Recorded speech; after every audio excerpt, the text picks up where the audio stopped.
Good evening, everyone. I'm going to ask the chambers to come to order. I'm glad to see people, glad to see each other. I'm going to ask our staff to do the roll call after I ask Terry to sit down. Let me see who else I need to pick on out there.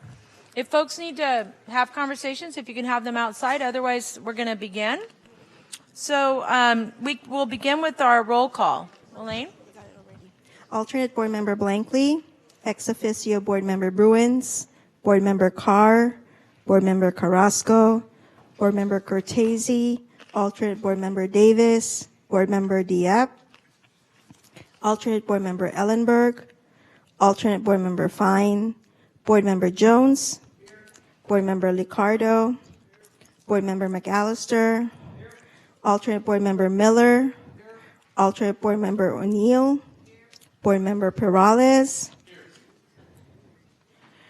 Board Member Rennie, Board Member Tran, Vice Chairperson Hendricks, Chairperson Chavez. Here. Thank you. We have a quorum, Madam Chair. Oh, excellent. Please join me in the Pledge of Allegiance. I pledge allegiance to the flag of the United States of America and to the republic for which it stands, one nation, under God, indivisible, with liberty and justice for all.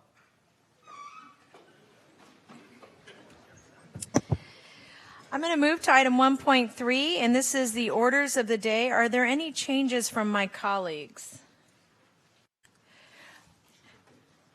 We have 7.6, which is VRF programming, may be placed on the consent agenda if someone would like to do that. That's 7.6. I'll move that if that's what you need. Great. So we have a motion. Are you also going to take care of from the governance piece? Would you add that? I thought it was already added. What number was that? No. So I'd also like to move item 7.7 to the consent calendar, which is adopting the resolution of declaring a climate emergency. Second. So we have we've added 7.7 and 7.6 to the consent calendar. We have a motion, and our motion was made by Glenn, and our second was Raul Perales and Chappie. Was Chappie? And then John? I'd just like to comment on 6.5. Okay, well, when we get to the consent calendar, we'll do that. Thank you. So that was under orders of the day. We have a motion and a second for the orders of the day. All those in favor say aye. Aye. Any opposed? Any abstentions? That passes unanimously. Our next item on our agenda is awards and commendations, and tonight we are honoring the retirees who have 25 or more years of service. Let's give them a big round of applause.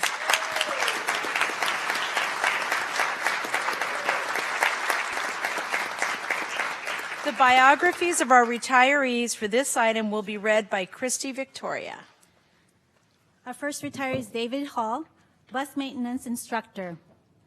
David began his career with Santa Clara County Transit District as a second-class mechanic in 1980. David promoted to bus maintenance instructor in 1987, where he developed training materials to stay current on new automotive and bus technologies. David was instrumental in the development of the Service Mechanic Apprenticeship Program and was recognized for successfully leading the program. David provided 39 years of distinguished public service and was an asset to VTA. Congratulations to David Hall.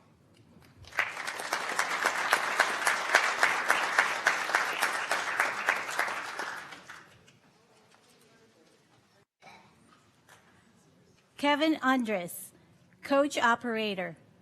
Kevin began his career with Santa Clara County Transit District as a coach operator in 1984. Kevin demonstrated passion for his work and commitment to safety and attained 32 years of safe driving, thereby earning the prestigious 2 Million Miles Operator Safety Award.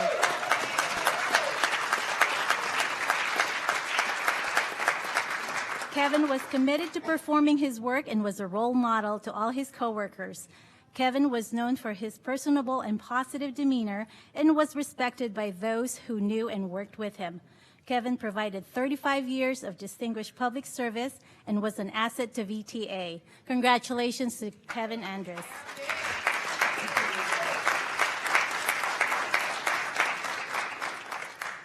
Sylvia Juvel, coach operator. Sylvia began her career with Santa Clara County Transit District as a coach operator in 1986. Sylvia provided pleasant, friendly, and courteous service to her passengers. Sylvia was approachable and eager to offer guidance to new operators who needed assistance. Sylvia was recognized for her professional demeanor and positive outlook and was respected by her colleagues. Sylvia provided 33 years of distinguished public service and was an asset to VTA. Congratulations to Sylvia Jovel.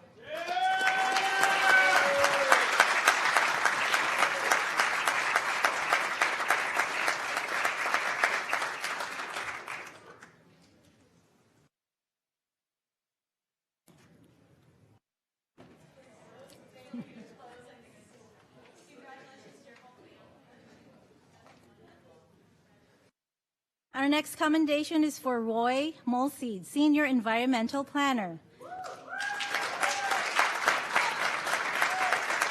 Roy began his career with Santa Clara County Transit District in 1987. Roy played an integral role in the successful delivery of VTA's capital program. Roy diligently managed VTA's development review program for many years to ensure VTA's concerns were addressed in the planning of other agencies' projects. Roy was a conscientious, collaborative, hardworking, and reliable employee with a notable breadth of experience and expertise in the environmental planning profession. Roy provided 32 years of distinguished public service and was an asset to VTA. Congratulations to Roy Molseed.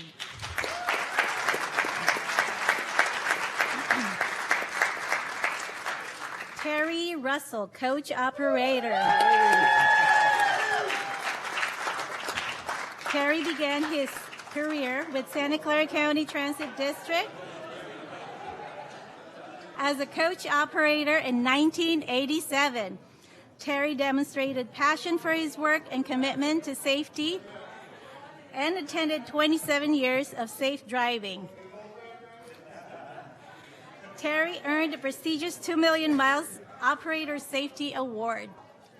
Terry received the Employee of the Month Award in May of 2009 and subsequently Employee of the Year.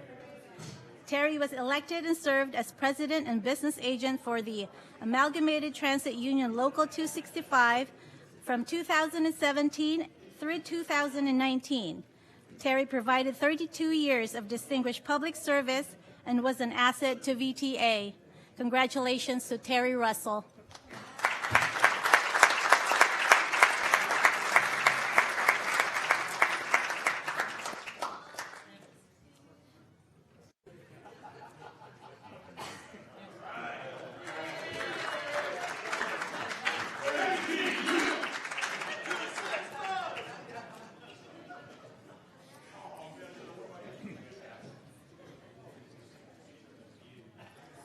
Jane Yu, Senior Transportation Engineer.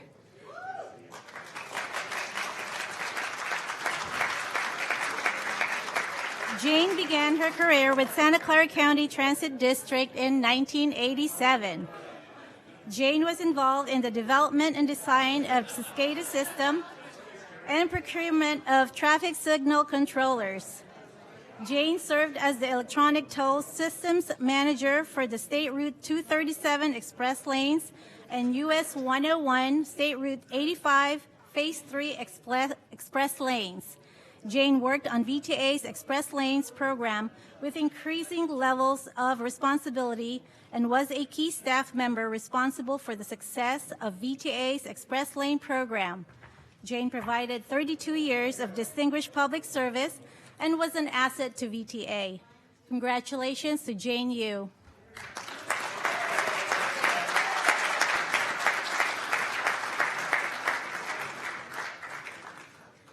We have a number of retirees who are not able to make it today, so please allow me to acknowledge them. Pete Wilson, Transit Maintenance Supervisor, who provided 37 years of service. James Unitas, Deputy Director of Transit Planning and Capital Development, who provided 34 years of service. Jose Ruiz, Coach Operator, provided 31 years of service. Lionel Imata, Bus Dispatcher, provided 30 years of service. Cynthia Sparling, Transportation Supervisor, who provided 29 years of service. Melly Taganas, Executive Secretary, provided 28 years of service. Annie Ruiz, Executive Secretary, provided 25 years of service. And Vijay Agarwal, Accountant 3, who provided 25 years of service. Thank you. That concludes our retiree commendations. Thank you so much. Let's give them one more big round of applause. We're very grateful for your service. Thank you so much. We're now moving to item 3, and this is public comment on our agenda. This is an opportunity for those members of the public who would like to speak to the board on items that are not on the agenda. So I'd like to invite up Tom Mayer and Dave Truslow.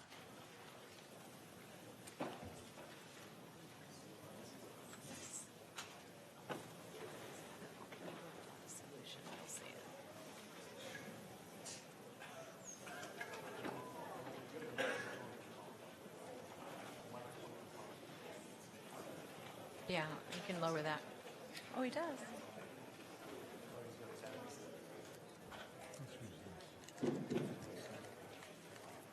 Hello, my name is Tom Mayer. I'm dependent upon public transportation. I came here via light rail. I need you to speed up light rail. It'll save you money, which will let you do more things or just save money. And it'll increase ridership. I know I've talked to you about prioritization and preemption. I guess preemption will never happen, but prioritization should happen and can happen.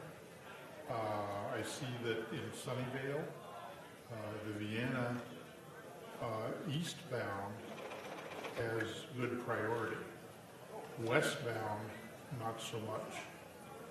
Talking to a staff member here, I discovered that priority is not a flag. It's not either on or off. It's a knob that can be basically 0 to 100. So when you talk about priority, you need to talk about a high priority, because you can be given priority, but it is very small. Thank you. Thank you.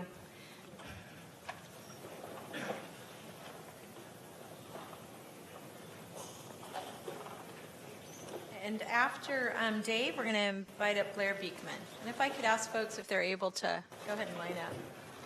Welcome. Good afternoon. I'm Dave Truslow, and I appreciate your time.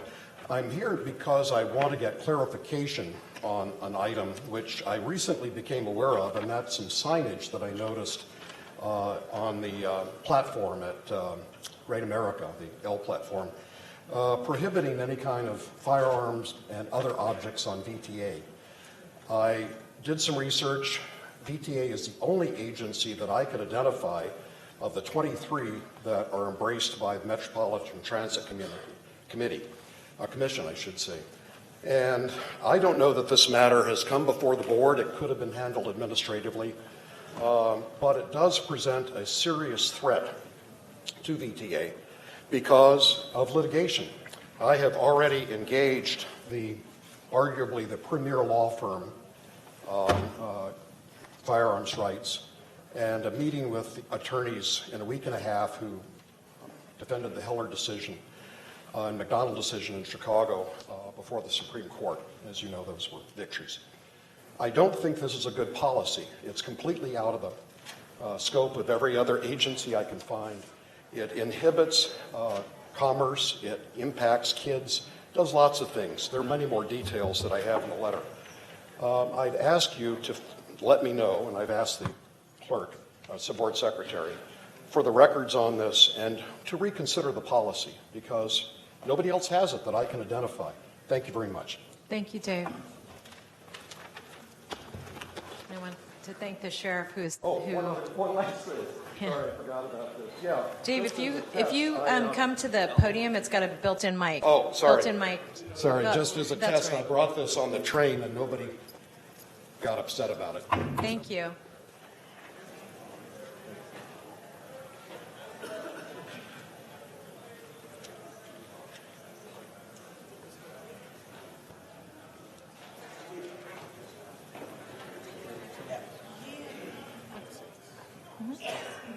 Hi. To try to offer a few simple ideas, not meant as confrontational, but only as open thought to the community. I have early feelings that an elevated rail line with 2 rails that serves only high-speed rail and that hugs the freeway systems all through San Jose, with the option to build additional rail lines in the future. This can possibly be environmentally and aesthetically safe and workable for the community. It is my very early guesswork. Caltrain and freight trains can still work at ground level and street traffic flow 50 or 100 years into the future. Please continue to be open to consider a Merced to Tracy CHSR line at a second express line from LA to Tracy.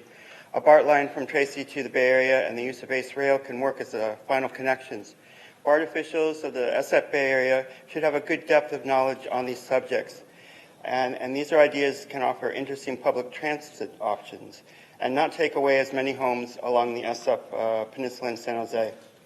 I feel I'm learning well-meaning. I feel from a well-meaning humanistic EIR report for the high-speed rail, Santa Clara County can become more respected in the Bay Area, around the country, and of this earth. With 45 seconds, can become my usual speech on these sort of subjects. I hope you can also consider a 90 to 120-day review policy for questionable big belly apps. That's what I like to say here. I hope you can consider some sort of ad hoc working committee to consider, not for now, but in the future, how to change the logo of VTA that I've mentioned here before. And with 13 seconds left, a nice reminder that thank you to your ALPR practices and how you're bringing 180-day collection practices in a few years down to possibly 45 days. A testament to good exuberance and creativity. Thank you. Thank you. Joanne?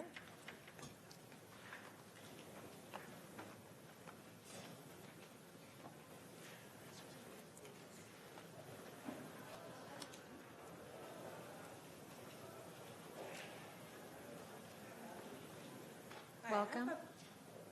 Couple of questions about If you go right to that podium, there's a mic built right in. I have a couple of questions on VTA. I have a question about why VTA doesn't go to the medical center on the 55 line, where senior citizens have to walk, but the school kids are riding. And then O'Connor, bus 23. There is no bus that goes to O'Connor Hospital. So when you guys made these changes, what were you thinking of?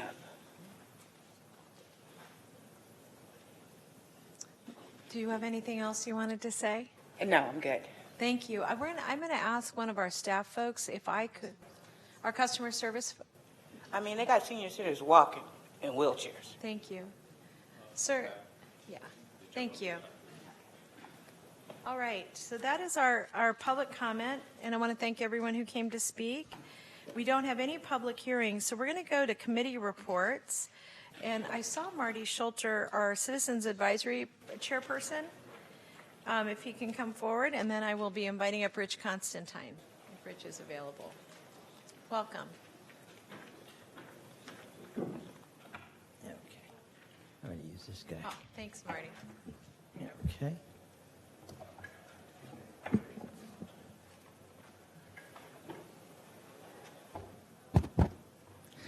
Good evening, Madam Chair, Vice Chair Hendricks and GM Fernandez and members of the board.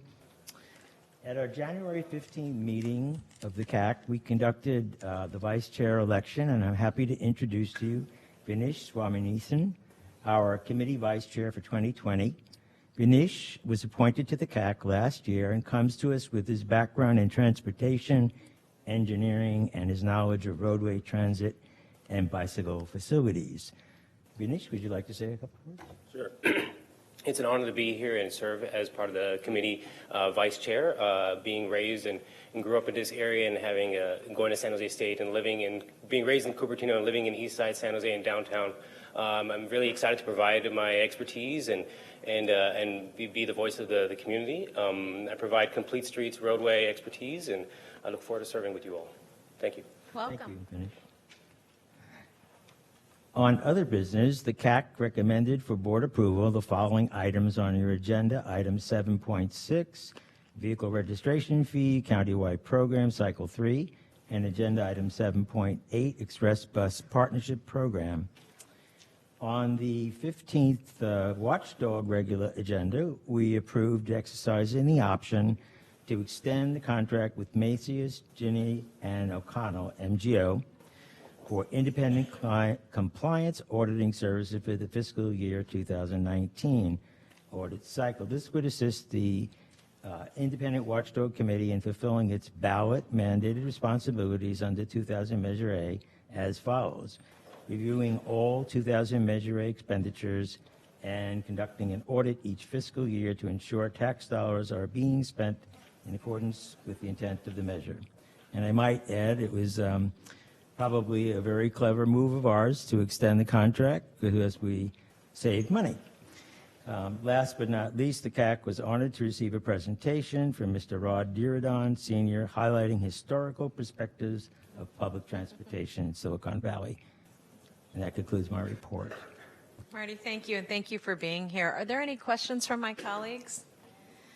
No, we've had that history lesson. That's what you heard us say. So thank you for that. I do want to add, because you did ask last time, and we have been recruiting, and the G&A has appointed, on our recommendation, a new member.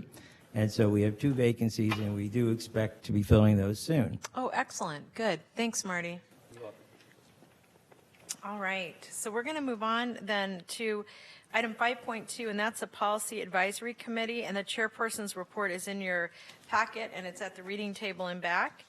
5.3, I believe that Larry will provide the report later when we go through the regular items for A&F. And then, Rob, you're going to provide a report during congestion management, or do you want to do it right now? I think I'm supposed to do it now. All right. I didn't have a little dancing arrow here. Yeah, it was based on what moved on to consent and so forth. Just a brief report. So Congestion Management Program and Planning Committee met on January 23rd. We reviewed the items on our agenda 6.5, 6.9, and 7.6. The committee's comments are summarized in the staff report, and we did ask for a small change to the actual report of 6.5, which I think is in there, so thank you, staff, for that. We had a brief discussion on 6.5, as I was mentioning, which is the... Sorry. So we had a brief discussion on... Shall I wait more? Shall we get quiet? We had a brief discussion on item 6.5, which is the EBRC second addendum to second supplemental environmental report that revolved around the cost of the design changes and the in lieu fees for the tree replacement.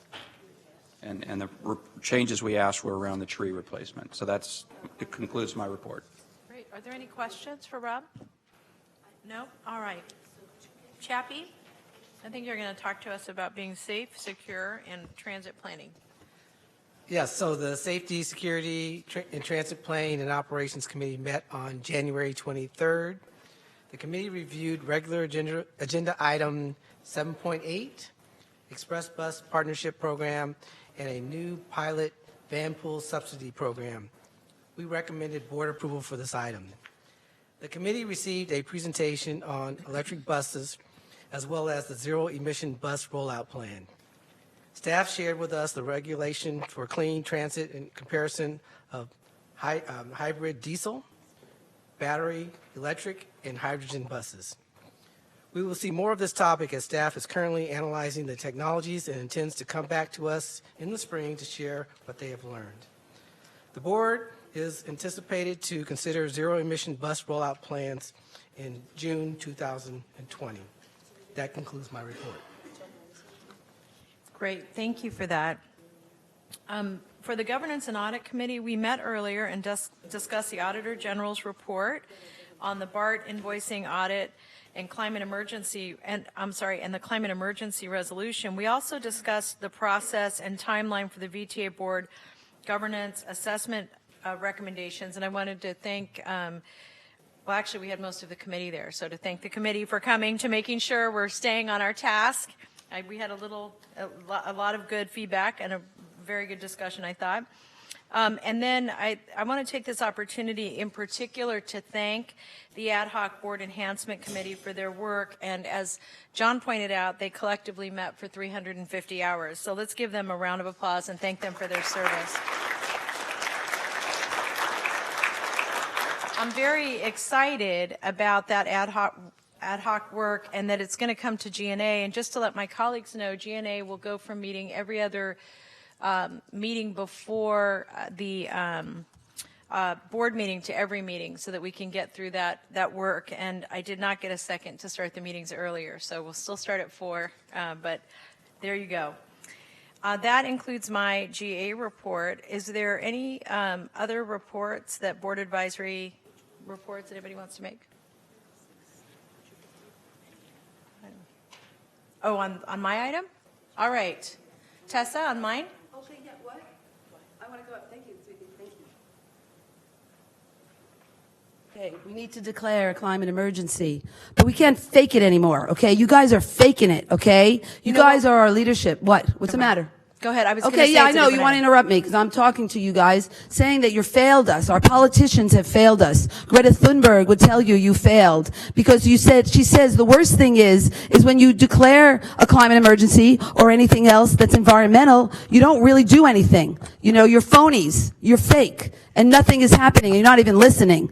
You know, and what Andrew Boone said is Mayor Liccardo has destroyed our city and has destroyed our county. Yes, that's true because you're not paying attention. You're giving us things like the airport saying it's green. It's green. It's good for the environment, expanding the airport. You know, that's wrong. That's not true. And that's why I want everybody to come on this Tuesday, February 11th at 6 p.m. because we're dealing with 4 emergencies: climate, ecological collapse, housing crisis, and now a public health crisis called coronavirus, okay? We have 4 emergencies. You might remember about this is a concurrency of voices with our Bible, okay? Talking about the 4 horsemen of the apocalypse. Well, we have them right now. And you guys are not doing anything. You are not. You're acting as if, except for Cindy said, we have a climate emergency, we have to throw everything at it. And we're not doing that. We're not doing that. We need to do more. And that's what I'm saying. So I'm saying all the environmentalists that care about this issue, which they do, we need to be at February 11th at the City Hall because we're fighting a hotel. We need to have homes, not hotels. Neighbors, not transients. And Mayor Liccardo did say something good, Mayor Liccardo, that resiliency was the most important thing that we had to have in our neighborhoods, not economic growth. And you've got to stop talking about economics and politics. Talk about the realness of climate emergency. Thank you, Tessa. And I'm sorry I interrupted you. No, I love you. I didn't mean to jump in there so quick. So that takes us to, that takes us to item 6, which is our consent agenda, which is 6.1 through 6.12. And we added on, I'm sorry, 6.6, 7.6, and 7.7. And let me just tell you what those are. If we have, do we have cards on 7.7? Are they in this right here? Okay. So what we're going to do is so we put the, just earlier, the climate emergency declaration on consent and also The vehicle registration fee, thank you.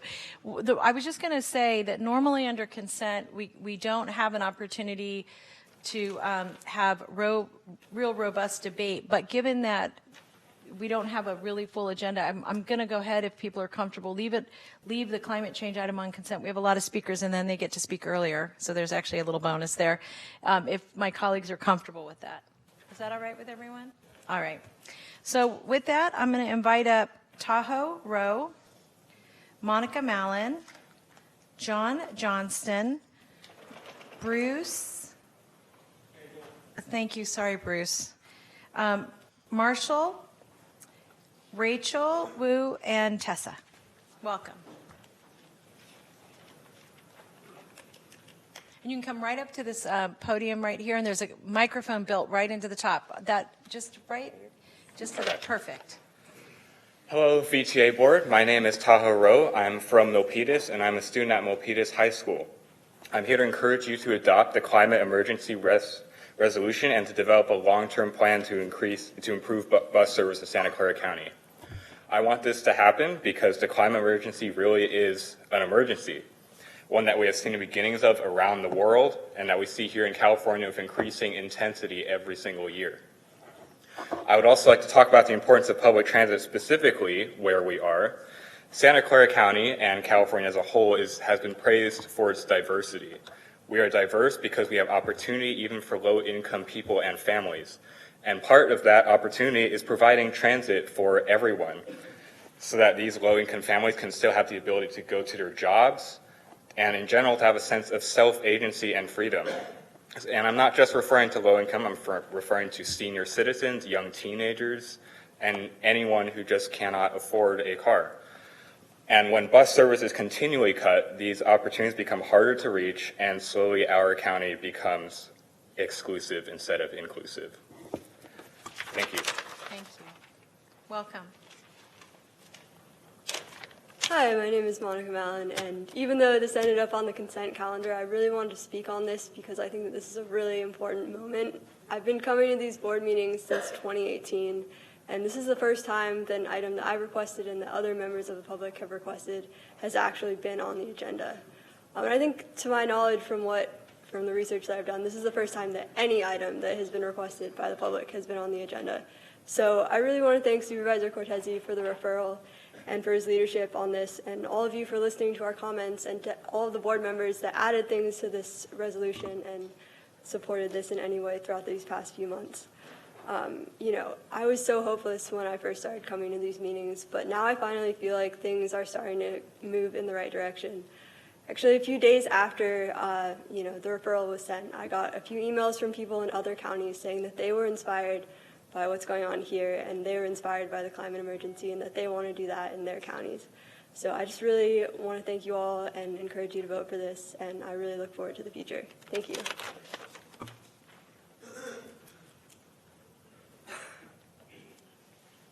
Hello, board. My name is John Johnston. I arrived here by bicycle after taking light rail to my work this morning. I live in San Jose. I work in Santa Clara.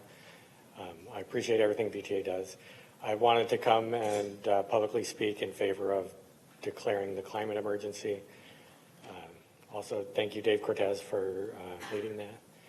And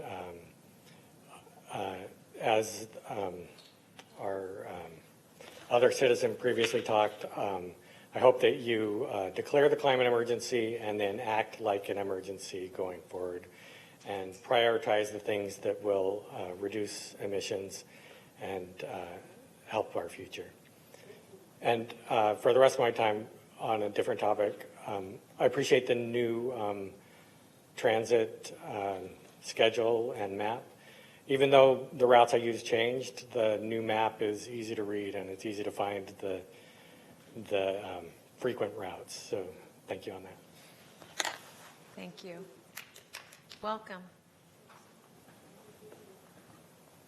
Good evening, Council. Thank you for the opportunity to address you. My name is Bruce Nagel. I live in Mountain View, and I've been using VTA for the last 12 years. I think it's very important to declare a climate emergency. I think this is something that you guys have within your purview to really make some differences on it. If you look, for example, at what Stanford has done, they have a thing called the Marguerite service, which is all electric. So you have at least another place to go to understand how somebody else has been able to manage this. We need to increase mass transit, and we need to make it as ecologically pure as possible. The power that you guys are receiving from San Jose Clean Energy is 85, 87% carbon-free. It'll soon go to 100% carbon-free. Not everybody has the opportunity to be able to run a fuel that is carbon-free. Please take advantage of it and use this as an emergency to really start to move forward on all-electric mass transit so that you have the opportunity to provide good service and reduce the amount of pollution. Thank you. Thank you. Welcome. My name is Rachel Wu, and I'm a junior at Milpitas High School. I'm here to urge the VTA to adopt a climate emergency resolution. The Silicon Valley is a very car-centric area. Continuing the status quo and leaving the system as it is only perpetuates the current trajectory in the climate change crisis. The result of such car-centric systems, just like ours, is that they contribute over half of the greenhouse gases that are harmful to both our health and the environment's health. We've long heard of a climate change crisis, right? In fact, the information has been available since the 80s, and it's popping up all over the news, and for good reason. Because climate change is accelerating in magnitude. Because of various systems and of the environment affected by climate change collapsing simultaneously, the climate as a whole is affected more rapidly than we earlier imagined. Projections are always too generous with the time we have left because humans are generally not good at estimating the effects of a snowball effect of different systems collapsing. That's why in an open letter, 11,000 climate scientists wrote that the climate crisis has arrived and is accelerating faster than most scientists even expected. It's more severe than anticipated, and it's threatening natural ecosystems and the fate of humanity. That's why 11,000 climate scientists have supported this. The VTA should take action to quickly and affordably establish a zero carbon transit system. Transit isn't going anywhere, but making it zero carbon will be a first step to combating the effects of climate change by taking out a large driver of it in our local area, which comes from vehicle emissions. Therefore, I urge the VTA to commit to establishing a zero carbon transit system. There is nothing that precludes this environment, and especially not economic growth. There's nothing more important than preventing extinction. Thank you. I'm going to invite up our next speakers, and also just to call again John Johnston, unless I missed him. You spoke? Oh, thank you, John. Sorry about that. And Blair Beekman. Welcome. Me? Yes. Oh, okay, good. Thank you. All right. Well, I guess I go right here. This is it. Okay, fine. Good. Thank you. Anyway, getting back to where I left off, Dave Cortese, we have got to do, I know that you're declaring a climate emergency, but that's the easy part, okay? See, that San Jose has done it already, but nothing has changed. And it's only going worse. It's going worse. You're going in the wrong direction. You keep going in the wrong direction. And you keep saying that everything is green. It's greenwashing. That's why Silicon Valley Leadership Group, when they were talking about changing Measure B, oh, well, we're so green, but we want the highways, and it's all greenwashing. And even the fact that you have done this whole campaign about climate restoration. There is no climate restoration.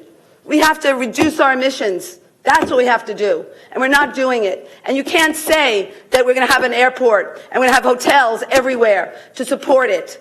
Because that's going into your pockets, the hotels, the transient occupancy tax, and putting hotels everywhere. And all of you have done this. And you're asking the Measure B, asking VTA, Lon Dieppe, you write letters with Dev Davis and whoever else saying that we're lying, that we have to give what the people want. We have a climate emergency. We have ecological collapse. We have a housing crisis. We have a public health crisis declared by the county. So we have the four horsemen of the apocalypse, and you're not changing. And that was in Measure B, that we could change. You can't write a bill for 30 years and not change when we have emergencies. And that's why we change. And you're misleading the public. The politicians have failed us. That is what is the real reality. So we need change. We need change. That's what Gen Z is about. They're about change. And they're saying that we're screwing up. And we have screwed up. We're the hey boomers. We're the boomers. That's where the fossil fuel has gone up since 1970. It's us. It's women working. It's everything.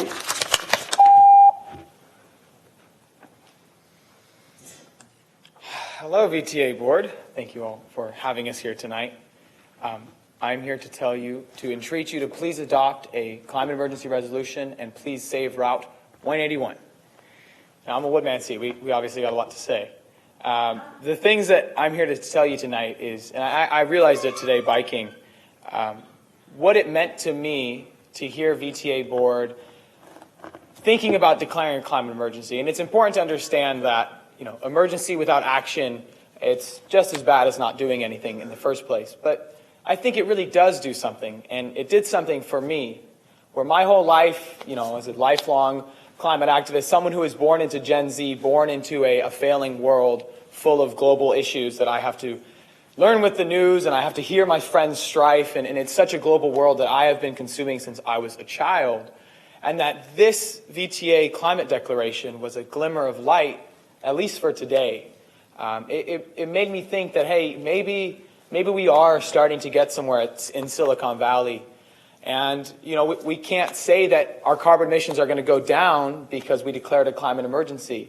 But we're working on it. We really are. But you have to at least make it known that there is an issue. And unfortunately, the city of San Jose did set a goal to be at pre-1990 level carbon emissions by 2020. It's unfortunate that we have surpassed that. But action like this, action like declaring a climate emergency and then continually talking about what we can do to build on that emergency to reduce our carbon emissions will get us on the right track.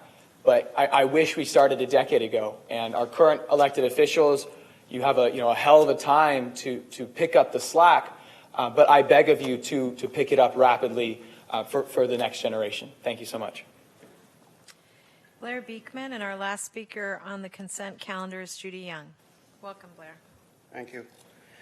If I can speak to how this green resolution can relate to upcoming measures, Measure B questions. Some are asking for fiscal responsibility to voters. Others are stating this can already be achieved and that there are no plans to reallocate money at this time, only to explore more practical uses of Measure T funds that can include public mass transit, green options, and less fossil fuel use. As Measure B funding was possibly initially not written with more day-to-day mass public transportation needs in mind, but with more experimental projects and higher median income issues, it feels like to myself. I am hoping we are all coming from the smart tech revolution. I'm hoping there can be a somewhat natural lull for the next few years that will be needed simply to prepare what exactly can be meaningful highway and interchange expansion ideas. In this time, I hope for the next few years can be important to learn how to better explain for regional voters to understand the important years of steady and good choices that are available in beginning to leave fossil fuels in larger numbers at this time in our human history. It is with a good heart and spirit I think most voters in Santa Clara County, the Bay Area would be respectful in learning what is possible to work towards at this time. I thank you to local advocacy and their initial good work, in that it may be becoming easier for all of us to understand these things. I think we are all hoping they can continue to work towards their friendly, creative work and ideas to raise awareness and understanding for all of us. I hope the VTA board persons from San Jose do not become locked in a certain rigid legal language for this issue, as people from all sides become set in their ideas, ideals, feelings, and opinions with this issue. I hope this issue can then allow room for sensitivity, compromise, and understanding from all of us and all sides. To conclude, with 8 seconds, I hope the VTA will be allowed to make their own decisions with some distance and impartiality from the 5 persons of San Jose City government who make up this board of directors. Thank you.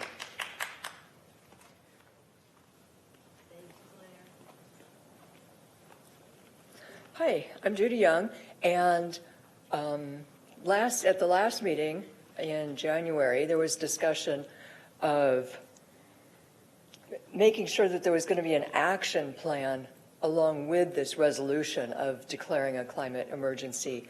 And one thing that is very important that was talked about quite a bit at the last meeting is getting people out of their cars and into public transit.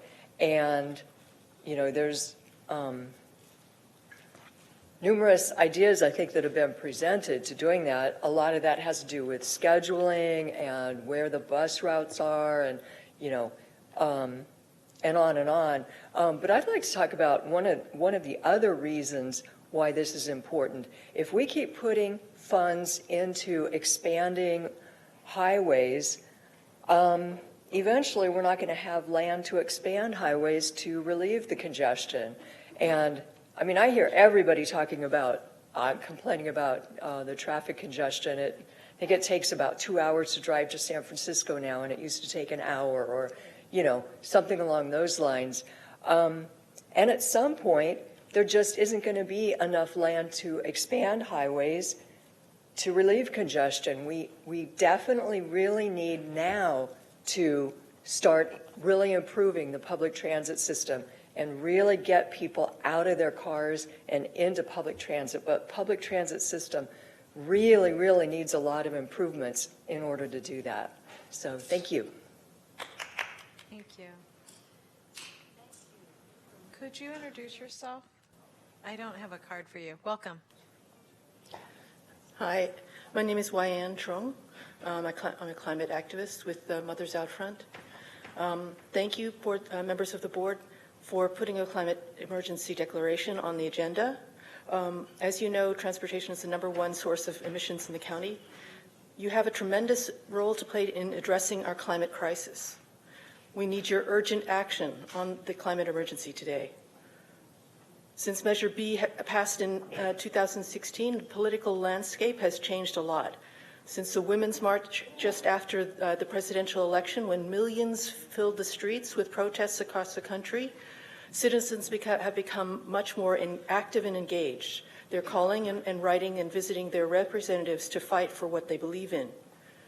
With the Trump administration eviscerating every environmental protection and putting fossil fuel interests above the future of our youth, citizens are way more concerned about the climate crisis.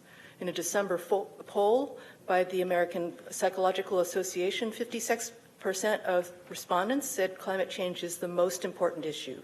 60% have changed a behavior to cut their emissions, and 62% are willing to vote for a political candidate based on their climate position. Climate activists include the young people who have begun coming to this meeting to speak up for transit and are passionate and deeply committed. We will not stop because the climate crisis must be dealt with urgently. What's in our future? Looking at Australia, over 27 million acres have burned. That's more than 14 times the size of California, and it's still burning. Can we afford such a future? The longer we wait, the more devastating it will be. Please declare a climate emergency now. Make public transit a major priority by bringing the bus fleet up to 750 as promised by Measure A. Thank you. Thank you.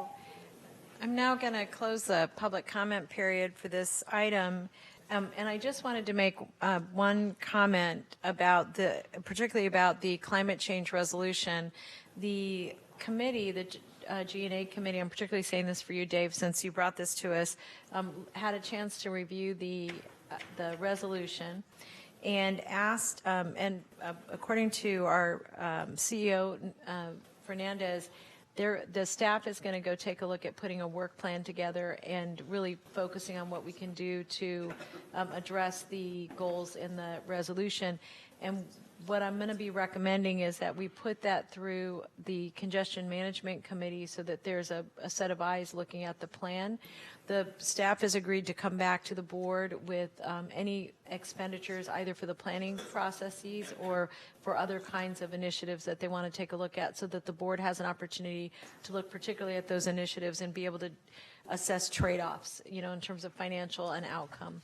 So with that, I would see if there are any questions on any items on closed sessions. Supervisor Cortese. Can I just ask while that work is going on, and this is just a request for ongoing work. This is on consent, so I'm not going to suggest making changes or modifications. I think that's the point of consent, right? But I do want to point out that this resolution, relative to, at least to the county resolution, which was the first carbon restoration resolution, those are operative words in a term of art, of course. the first carbon restoration resolution by a local government or agency in the world. Since that time, several countries have signed on to it, and local governments all over the United States have signed on to it. This resolution, for some reason, excludes that specific language, although fortunately it has one reference in the paragraph that talks about the United Nations to carbon sequestration, which is, I think, enough of a foothold in the resolution to do additional work. But the issue of particularly here in Silicon Valley of carbon restoration is a huge issue in and of itself. So I just want to make sure, as there's ongoing work going on, that we're not focused solely on adaptation and mitigation like the resolution speaks to. But again, I'll repeat what I said, especially here in Silicon Valley, where we have innovative companies right now in our county seat focused on technology and other means to actually extract carbon, that we want to be very focused on that and be a leader on that. In addition, I was told today, and I don't know if it's accurate, so let's not hang our hats on this yet, but that there has been no transit agency in the world that has adopted a climate carbon restoration emergency declaration. So those words are important given where the movement is going. And I just wanted to make sure that, again, I think this is enough to catapult us forward. But I just want to make sure that we don't lose that piece of the ongoing battle and movement. Did we have a motion already on consent? When we have a motion, we can add that language. All right. Okay. Just if you can Yeah. incorporate So that if by you want to make reference, the that would be motion, great. there you go. Rob? I just wanted to note, thank you for letting everybody know that it's going to the Congestion Management Committee. I'm chair of that committee, and I do have lots of passion around that subject, so I know that's why you sent it to me partially. But I wanted to make sure that members of the public realize that those are open to the public, because not many public members come to our standing committees, and that's where we're going to be working on a lot more of the details. So I would encourage those that are worried about greenwashing to come to those committee meetings where we'll talk about the details more. So be watching the agendas for that. Thank you very much, Rob. Allan? Yeah, so unrelated, but I just wanted to recuse myself from 6.4. Thank you. Anybody else on consent? Raul? Thank you. It's semi in relation to this item, but it's just a thank you to staff on 6.5. In the memorandum that you stated there, we found a good resolution. This was in regards to a removal of a number of trees, I believe 150 or so, and initially, or 175, approximately 175 trees. And initially, we did not necessarily have language that would have kept them in and around that same area. And so in relation to this, climate emergency, and you should talk about it to replace these trees somewhere else throughout the city of San Jose versus in and around where they're removed, we felt was really a disservice to that community. And so thank you, staff, for being able to find a resolution for that. So. Great. Thank you, John. And I just want to comment on 6.5. Go ahead. And register a no vote. Okay. No on 6.5. Thank you. So make my comment now? Yes. Okay. Yeah, this is regarding East Ridge and authorizing more money for this particular project. And what concerns me is that we as a group a while back said we needed to start looking at projects more efficiently and being a little more outside the box. And we also, I thought we gave direction for staff to come back and look at options or alternatives that were much more effective, much more viable, financial viable. And I just want to keep reminding people that we need to keep looking of new technology, of doing things a new way going forward to really start actually moving people in the carbon-free environment to reduce congestion. And so this project came up and reminded me that we had a commitment to do things new, and let's not forget those issues. And I will just, for the record, because people are listening, we have engaged a consultant and we have a team of our staff working on new ideas for transportation. That has not stopped, but the board also voted to do these two bodies of work concurrently instead of consecutively. Magdalena? Thank you. I actually wanted to make a comment on 6.2 and 6.5. That's okay. In 6.2, just briefly, you know, one of the issues that's going to come up as construction starts to take place along the Capitol Expressway corridor is my concern for, and we've talked about this, Nuria, in the past, but my huge concern for traffic delays, especially as it pertains to the kiddos around all of the schools, and there's many schools right up along the Capitol Expressway corridor. And I was just fascinated by the pilot program that's taking place in Cupertino, and really want to throw it out there. This is something that we need to look at in terms of how we transport or provide shuttle service or partner up with Eastside Union High School District to get those school buses up and running again, because they're not. But I'll tell you the difference that it makes when there's a national holiday, and I can zip through Story Road and down Capitol Expressway. It's remarkable, Mike. You know, so I just want to be able to put it out there, because whatever avenue that we need to take, whatever measures we need to take to secure some funding or apply for grants. So one thing I'll recommend is perhaps when we get to the items of referral item, if you can restate that would be great. And I'll try did to you have remember. another comment? No, I'll Yes. remind you. Okay, thank you so much. And in terms of the 6.5, and this is just a project that the East Side has been waiting for 20 years approximately. I'll keep reminding our folks and our board members as well. This was a promise that was made, and I know that some don't feel entirely supportive of it, but the folks on the East Side really do appreciate it. I do want to mention, and I'm glad that Director Perales mentioned it, the 150 trees that will be removed. That's a huge concern, making sure that, again, when they get replaced, instead of 150, 175, whatever that number happens to be, that it takes place back in the same area.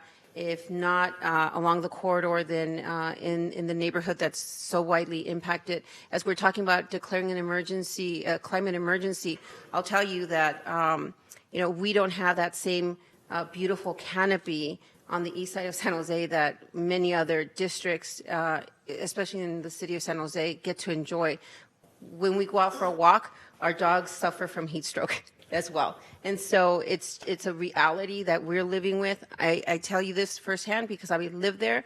I'm raising my children there, and walks down the street are very difficult. There's no beautiful corridor to walk and be shaded in. So I just wanted to thank you for that, but I want to also be able to put that out there.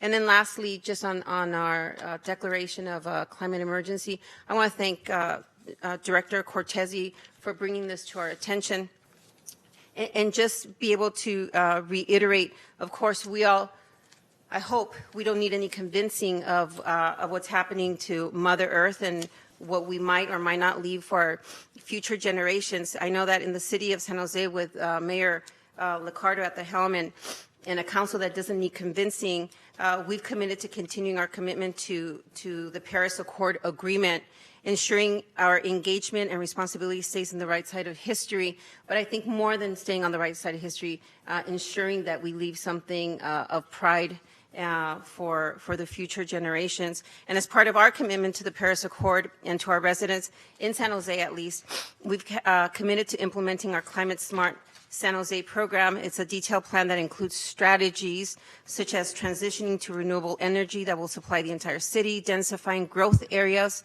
while encouraging car-free lifestyles, and creating jobs close to where people live with an advanced public transportation system. Of course, VTA plays a critical role in making sure that we fulfill those goals, and happy to be here and to be able to declare a climate emergency via VTA. Thank you. Mayor? Thank you. Just first, I want to just mention, I'd like to recuse myself on items 6.1, 6.3, and 6.4 under the government code. And then also just if VTA is going to be engaged in putting together some kind of action plan, I just ask if we might consider potential partnerships as we think about things like energy resilience. I know that the city is really interested in partnering with VTA as you're deploying more and more electric buses, and we think there may be some opportunities for synergies. Thank you. Thank you for that reminder. Mayor, I just want to make sure you're recusing 6.1, 6.3, and 6.4? That's correct. Thank you. And then we have one no vote, Mr. McAllister on 6.5. Any other no votes on any other item particularly? So we're going to move, we have a motion. Chair, I'm going to recuse on the Granite Rock item. I don't know which number that is, but it's 6.3. On 6.3, also Supervisor Cortese. And what I wanted to do is we have a motion from you for consent, Dave, and then we have a second. I forgot who. Did anybody second it? Oh, it was Magdalena? Great. We have Magdalena as a second. Any more discussion on the item? Please say no. On the discussion, I meant. I'm just kidding. All those in favor? Aye. Any opposed? All right. That passes unanimously with one no vote and 3 recusals, or 2 recusals. We're going to now move on. Thank you, everybody. We're going to now move on to item 7.1. Oh, I have a card. Sorry. Thank you. On what item, Tessa? 7.1. Oh, we haven't had the item yet. Oh, okay. Yeah. All right, there. So we're going to move to item 7.1. And I think I am handing that one over to Nuria. Okay, thank you very much, Madam Chair. The staff is recommending that the board approve a contract with Takis Salpias to lead and oversee the VTA's BART Silicon Valley program. Last summer, I engaged the services of an executive search firm to conduct a national search for a executive manager, executive program director with experience in high-dollar, complex mega projects, and 4 qualified candidates were identified by the executive search firm. Mr. Salpias was ranked and recommended as the top candidate. Takis Salpias has more than 3 decades of experience, both in the public sector, having worked at SEPTA in Philadelphia, the San Francisco BART system, and the Washington Metro, and also in the private sector with large engineering consulting firms on project development, implementation of large complex, both domestic and then international when he was with the private sector. Projects that involve rail infrastructure and tunneling. He led mega projects in Europe and the Middle East as well. And the term of the contract is a 5-year contract without any escalation. It's all inclusive of direct and indirect cost. It has a provision for 3 years with 2 one-year options. Sylvester Fadal, our head of HR and procurement and contracts, is here to answer any contract-related questions. If there are no questions, what I'd like to do is, Tessa, this would be, if you want to speak, you can speak now, and then I'll go to the board, because we have one speaker on this item. Thank you so much. Oh, Tessa. So sorry. You're so brave. Thank you. Welcome. Thank you so much. Thank you so much. Okay, good. All right, so I guess I was talking about this 7.1, which is the BART, and we're very unhappy with the BART. I have been very unhappy with BART. I mean, the fact that, when we have BART meetings, I've got to go to Oakland. That's disgusting that I have to go to Oakland. That there's nothing here locally, and the BART is coming into my neighborhood, in front of my house, and I have to go to Oakland to even deal with it. That's how bad BART is. And then, on top of it, the whole thing about going to Santa Clara. We need to stop going to Santa Clara. We need to stop BART at Diridon. The going to Santa Clara is about the problems of your governance. Your governance has been too influenced by the Silicon Valley Leadership Group, which is the merchants. It's the merchants, it's the businesses, and labor. And they're the ones that got awarded the contract to go to Santa Clara.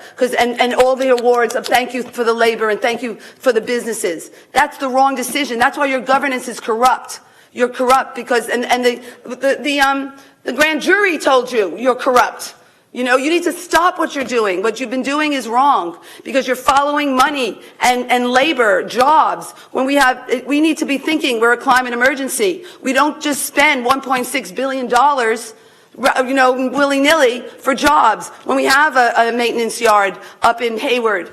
And we can get to Santa Clara with the Caltrain. And BART is a corrupt system. They've even said how bad BART is compared to Caltrain. And we shouldn't be investing in it. And this is what we're doing. And we need to stop it. And that's what we're talking about in terms of a climate emergency. We got to be careful about what we do. This is no longer, you know, we can have smoke and mirrors. We're over that. We have 4 crises, and we have to really address them. And that comes from, you know, being very careful with what we need to electrify our transit. We know that. Anyway, February 11th at 6 p.m., San Jose City Council chambers. Be there to help topple capitalism. February 11th at 6 p.m. So with that, I'm going to see if there are any comments or questions from my colleagues. Seeing none, I'm going to ask for a motion. This is for item 7.1. I move 7.1 and authorize the general manager to execute as is described in the staff report. We have a motion. Do we have a second? That was Glenn. And we have a second from Rob. Any discussion on the motion? All those in favor say aye. Aye. Any opposed? Any abstentions? That passes unanimously. Thank you. Thank you, Madam Chair. If I may, I would like to ask Mr. Talpias, who's in the audience, to stand. All right, there you go. Welcome. Yes.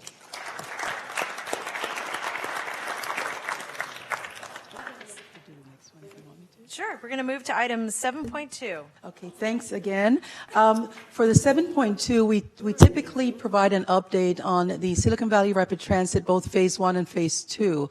Because Phase 2, we are in the process of having discussions with the Federal Transit Administration on the application. I'm just going to have Jorge Martinez from Bechtel give us an update on the Phase 1 contract. And if you could, Jorge, if you could specifically hone in on the issues that were raised at the last board meeting. Thank you. Will do. Good evening. One of the, if I can get this to function here.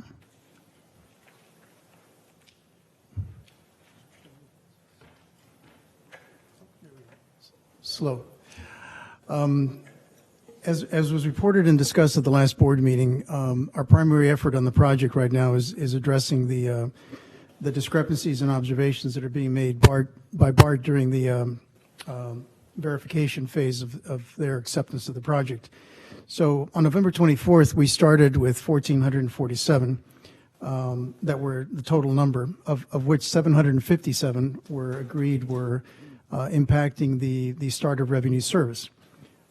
Since that date, we've, and this slide is a little bit outdated. This was the data that we had when the slide was prepared for the board meeting on date of January 24th. We still had 396 discrepancies total that were open. And as a subset of that 396, 67 had been identified as requiring some kind of a change order to address, and 46 were issues that we were discussing, disputing with BART for multiple reasons, not necessarily the validity of the observation, but maybe the severity of it. So we basically had 264 discrepancies that we were able to plan and attack. As of our last report, which supersedes this one here, which was February 7th, we whittled that number down to 377 discrepancies, with the same number in change order and dispute. I'm happy to report that this morning we had a meeting with some of the BART senior operations and maintenance folks.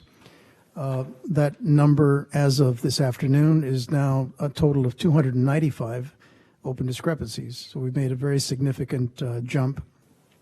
There are currently no issues in dispute. So we've managed to resolve all of those disputed items. And we still have the 67 discrepancies that are really encapsulated in 12 separate change orders. So many of them are multiple, same issue in multiple locations. And those changes are really the ones that are the long pole in the tent as far as our schedule. They're the critical path. We are working with the contractors to try to get optimized schedules. The current schedules that we've gotten from them are not acceptable, so we're trying to find mitigations and ways of approaching it. But all of that is feeding into the other effort that we're doing. And I'm not going to use slide number 2 because the nut of it where we are is we're trying to come up with a new schedule. We're working with the FTA's PMO. We're working with BART. We are trying to cost load and risk load the schedule.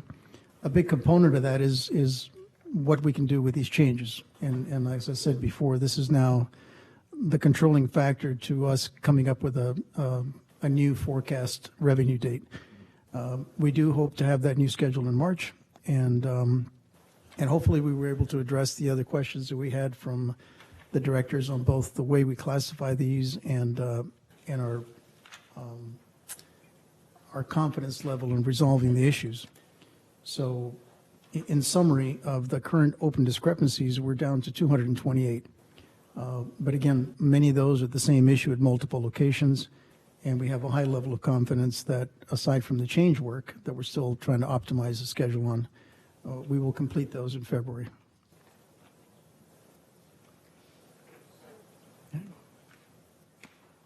Jorge, are you done?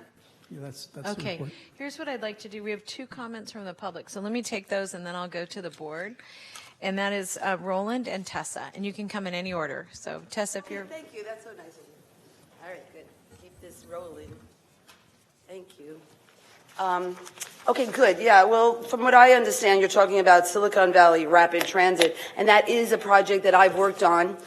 The citizens are supposed to be involved in our democracy. We're supposed to inspire our leadership. That's our role, is to inspire. So don't forget that. I know you're busy on your cell phone and you're contacting and all the things, but that's why we're here, okay? It's not here for, our health. Well, we are here for our health. Now, let me mention that again. I say I'm one of the lucky ones because I only have multiple sclerosis. All the other ones have died in my neighborhood. Many people have died in my neighborhood. My sister died of a massive hemorrhagic stroke at 62 years old, which is related to our pollution. And all these accomplishments of how great your clean energy and what a great job you're doing. You're not doing a great job.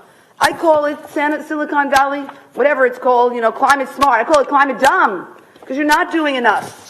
And you're saying you are, and that is the sin that Greta has warned us. She's the person of the year, if you haven't heard, Greta Thunberg, okay? Person of the year. It's to say the ones that are saying they're doing things are the worst because they're lying to us, okay? We have to stop lying. We have to start telling the truth. And the truth is we have 4 emergencies. We know those truths because I know you even know that we have a public health emergency, which is the most recent one. The county has declared a public health emergency with the coronavirus, okay? And you're promoting air travel, you're promoting travel, period. That's what you've been doing. I see our horrible, billboards with airplanes and sports and things like that. You're not educating the public about what's really happening, which is the climate emergency, ecological collapse, housing crisis, and what is the last thing? Is just, 11 more seconds.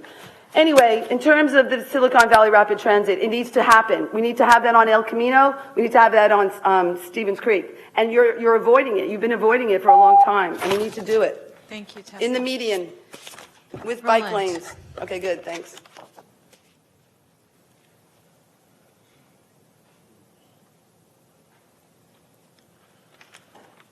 So, through the chair, you've only got 1 slide in the presentation, but in the handouts you've got 2. Is the second slide around somewhere? No? Okay. So the comment I wanted to make has been made multiple times by members of the board and members of the public, is that we need more granularity. We want to know, I'll give you what the terms are. We want to categorize these discrepancies as blockers, critical, major, or minor. And if we don't, we're not going to have any kind of sense on how close we are to resolve all the VTA phase 2 issues. And until we get closure on that, we won't know when BART is going to start testing for phase 3. Because once BART starts, we now have clarity. We know we're going to get to the end point within 6 to 12 weeks. They need 12 weeks. They say they can do it in 6. But I would really like the new management to address this by the next board meeting so that we know exactly where we're going with this. Thank you. Thank you, Roland. I'm now going to move to the board discussion. Are there comments or questions from the board? Ms. Mayor? Thank you very much. I appreciate the presentation, Jorge. With regard to the discrepancies, there is that second slide, and I know there's a pre-revenue and a post-revenue service. And just to understand the context, does that mean that, at least of what's described on the first slide, the 396 total open, which you now say is 200? 296. 296, okay. So 100 have been Resolved in a very short period of time, which is tremendous. That's great. Are all 296 of those critical path discrepancies that have to be resolved before revenue service? Yes, again, and I can apologize for the continued confusion because we're using some of the old terminology, block or critical, et cetera. Those, as we tried to explain, are really not indicative of the severity of the issue. They pertain to individual gates within the BART process. So a critical is no more important than a major or vice versa. They really apply to, what really is important here to note is that what we're calling the original 757 that impact revenue operations, those are all equally severe because any one of them can prevent revenue operations. Their safety or functionality. Right. No, I was just using critical path. I didn't mean to say critical. I meant, are they in the way or not? Yes, those 757 were in the way of us reaching revenue operations. The ones that are post-revenue really are things that they'll be addressed, but they don't impact that revenue date. Those are toilet paper dispensers in the bathroom. Okay. So, and of those 296 we now have, and I don't expect you to know off the top of your head, but I'm just curious about if you have any sense of fraction or anything. Do you have any sense of what proportion of those result from a change in the specifications that we had from the time we thought we were constructing this and the time that we're now trying to get it operated? In roughly how many instances has BART changed the specifications? Yes, specifically that's 67 of the discrepancies that are wrapped up in, I believe, 12 separate changes. So, but it's 67 of those 296 are new requirements that we have agreed to implement. Got it.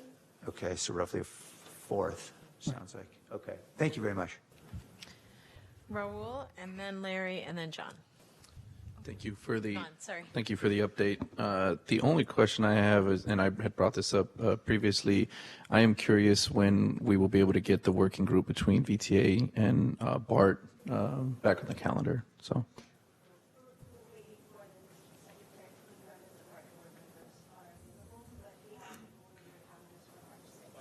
Okay, thank you. I think those were, as we were racing for a deadline last year, they helped overcome a number of hurdles.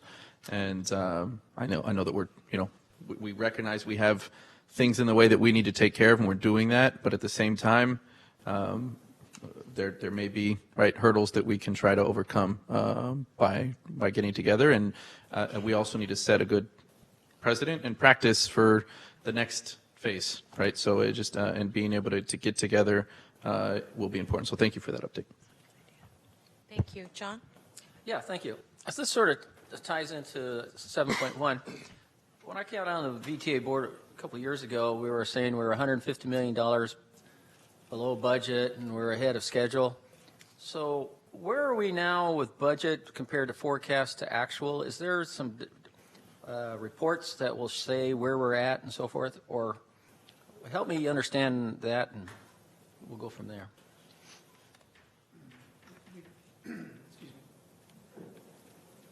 We do have an ongoing reforecast. And part of that was incorporated into one of the other agenda items that's coming up here, when the Skanska, the SSH, I'm sorry, board item that's coming up right now. So there was some financial data involved in preparing that board report, but we can certainly make available to the board and to the public the current financial status. We are reforecasting both the cost of the contracts and the use of unallocated contingency, which is where we are right now. And Madam Chair, if I may, that is, our intent is to bring that to the next meeting. All that information? Yes. Okay, great. We're due for an update.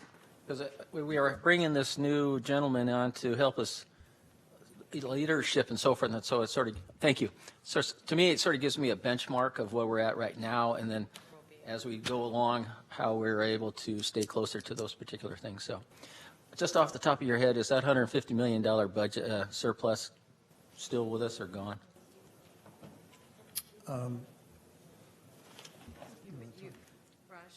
Raj, would you respond to that? And I don't want any guessing. Yeah, no, I off the don't top either. of your head. I'll only say what are facts. The $150 million number is a little bit outdated. About a few months ago, it was reforecasted to be about 92, remaining in the unallocated contingency. That, again, is being reforecasted because of the delays now. In March, we'll come back to you with what the remaining unallocated contingency would be. But Okay, right good. now, it is up to about 92. Okay. But you let me know that you're coming back in March with all that, and that's greatly appreciated. Thank you. And if I just could I'm sure we were going to do this, but to make sure this goes through A&F before it comes to the board, if we have the time to do it. If we don't, but that's you right there. We can Come on, bring it to Larry, you March can A&F. handle it. Okay, great. Glenn? Yeah, hi. So I just have a simple question, and I don't want to try and count. There's 200, 700, whatever. But of anything that BART is saying is required for revenue service, whether or not we've agreed that that's an open item and needs to be worked on or whatever, or it's still in the bucket of we don't agree, do they have documentation that says what the requirements of all of those are, that they could hand it to us today? And so what I really want to get to is we don't have any things where it's, here, this is a discrepancy, but they don't have clear definition of the requirement of what it means to fix it. Does that make sense as a question? Yeah, and if I could maybe explain some of the process. So the BART folks, and there's a new team of BART people that comes in, the operations and maintenance people that are sort of separate from the ones that were here during the project development. So they look at the project with fresh eyes. So a lot of observations are that they don't see what they expected to see in a BART system. So we have the task going back and explaining to them whether the job was built to the specifications that were developed with the other BART group, jointly with us. And so there's a lot of that discussion. And yes, they're going out and doing tests. Sometimes we dispute the results of the tests, and we have to go back and review their methodology, and a lot of the discrepancies that disappeared are because we've proven that there was something not right with the way they were looking at a specific element. So that's why these aren't punch list items. They're observations, they're potential issues that have been labeled as potential safety or operability. And we just have to work through what they saw and why we think it isn't. And where there is something that we need to fix, then we've got to come up with a fix. And so it's not really a clear process, but yes, they do have documentation. And then we have documentation, and sometimes it's a matter of going back out and retesting jointly to see what the real results are. Hopefully that explained it. I understood what you said, and I'm going to hold the rest of my questions. Okay. All right. Well, that's Jeannie. I'm sorry, I just can't resist after Member Hendrick's question and such.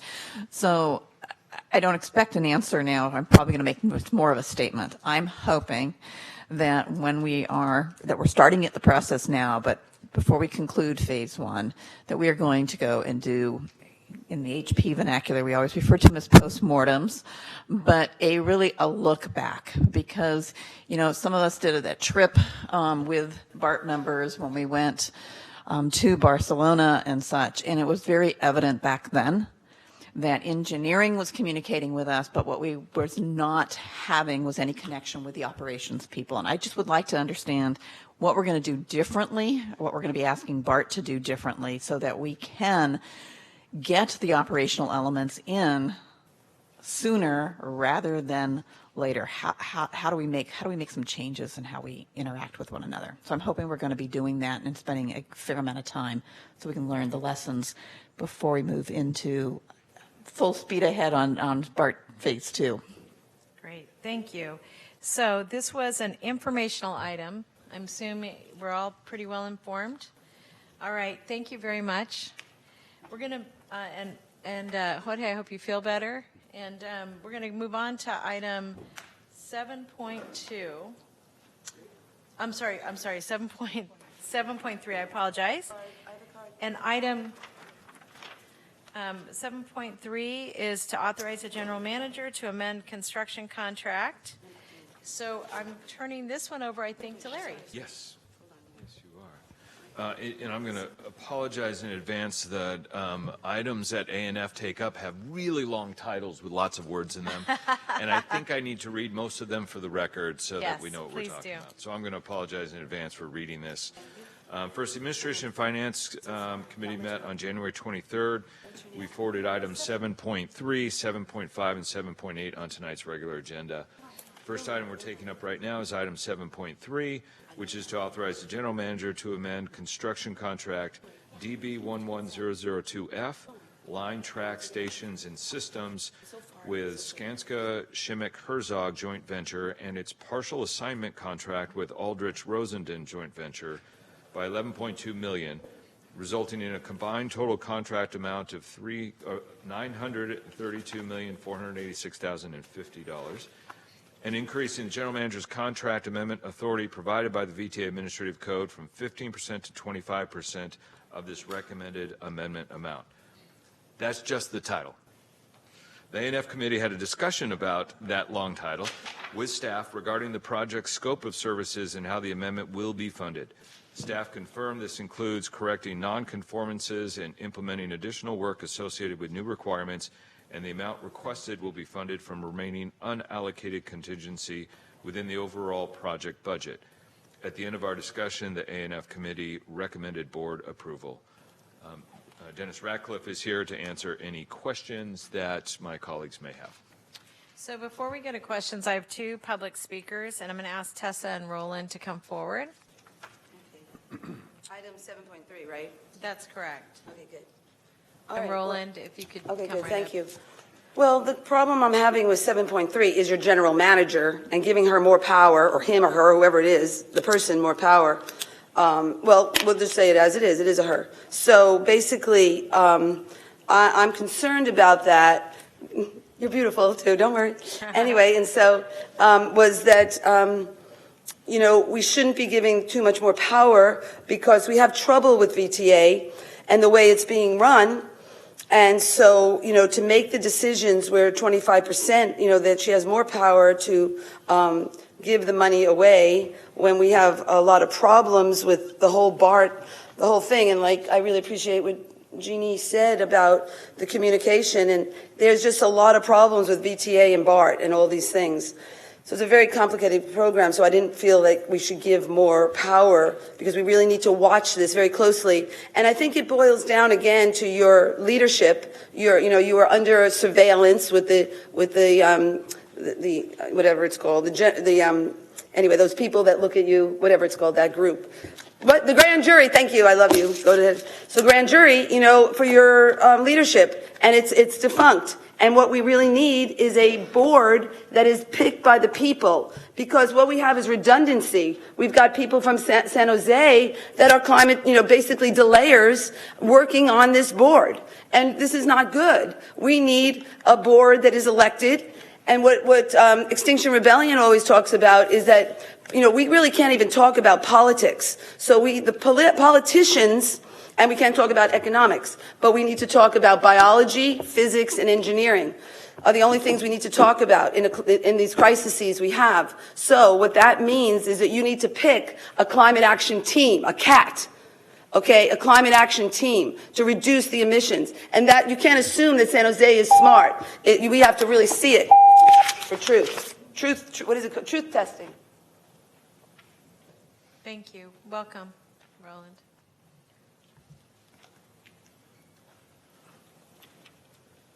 So, where do I start with this? I think the time has come to seriously look at alternatives. And what I'm talking about is what Elon Musk is doing with Loop. And when I looked at it last year, I was totally unimpressed. And to be honest with you, I think the demonstration at Hawthorne at SpaceX last December was a disaster. But Elon Musk learned very, very fast. And I was recently involved in another project when I was to look at an alternative, which is in the medium of Highway 580, which, guess what, also comes to $600 million for 5 miles. And the more I looked at it, I said, okay, I can, reduce the cost maybe $50 or $100 million. But then I found a different alignment, which was an abandoned Union Pacific right-of-way, and basically the only thing that's left up there, you can build a trail, and that's it. And I started looking at the Loop and what he's building right now in Las Vegas. And this thing, you're actually going to be able to ride it in October, and he will open it at CES in January next year. And I looked at this thing. It's under the Las Vegas Convention Center. It's 3/4 of a mile. He's doing it for $52.5 million. So, including 3 stations. And then I started looking at this project, looking at Central Valley, and I'd figured out a way to make the connection in 3 miles, 2 miles less than what they're currently proposing. And then I look at what he was doing, and the price point I ended up with is $200 million. But if he can save $400 million, remember, this project is funded entirely out of Measure A. That totally changes the picture with what we can do with Measure A and supporting light rail and buses. So are there any comments or questions from my colleagues? John? Yeah, 2 questions. Well, one actually is someone can help me further directions, because there was an item here that says discuss, the forecast was $932 million. I'd be glad to take that offline if somebody from staff can just meet with me and discuss it. That would be helpful. And then I just want a clarity from Larry, this idea of the thought process or how it works, where it says the additional 25% contractual authority relates to unpredictable remaining work. And I haven't seen that before, and I just wanted to, if anybody could sort of give me an update or how it works. Yeah, I would just say, and then perhaps our general counsel can help us with it as well. We did ask about that, and that contract, that increased authority that this amendment gives to the general manager is within this contract and within the amendment to this contract. It's not general authority within the administrative code. That's correct. The administrative code allows the general manager to increase a contract that's been approved by the board by 15% to cover contingencies. And this specific act, if the board approves it, would give her additional leeway up to 25%. So is For that this contract specifically? Oh, what did I say? But does that mean that you're increasing the contingency also, or you're taking it? I mean, well, I'll take it offline. That's fine. Thank you. Thank you. All right. Any other? Mayor. Thank you. Thank you. In abundance of caution, since I think we can hear faster Bay Area potentially coming to us in November, I'm going to recuse myself under Government Code Section 84308. Thanks. All right. So we have, may I have a motion on this item? I would move approval of item number 7.3. Thank you, Larry. And we have a second from Glenn. Any more discussion? All those in favor say aye. Aye. Any opposed?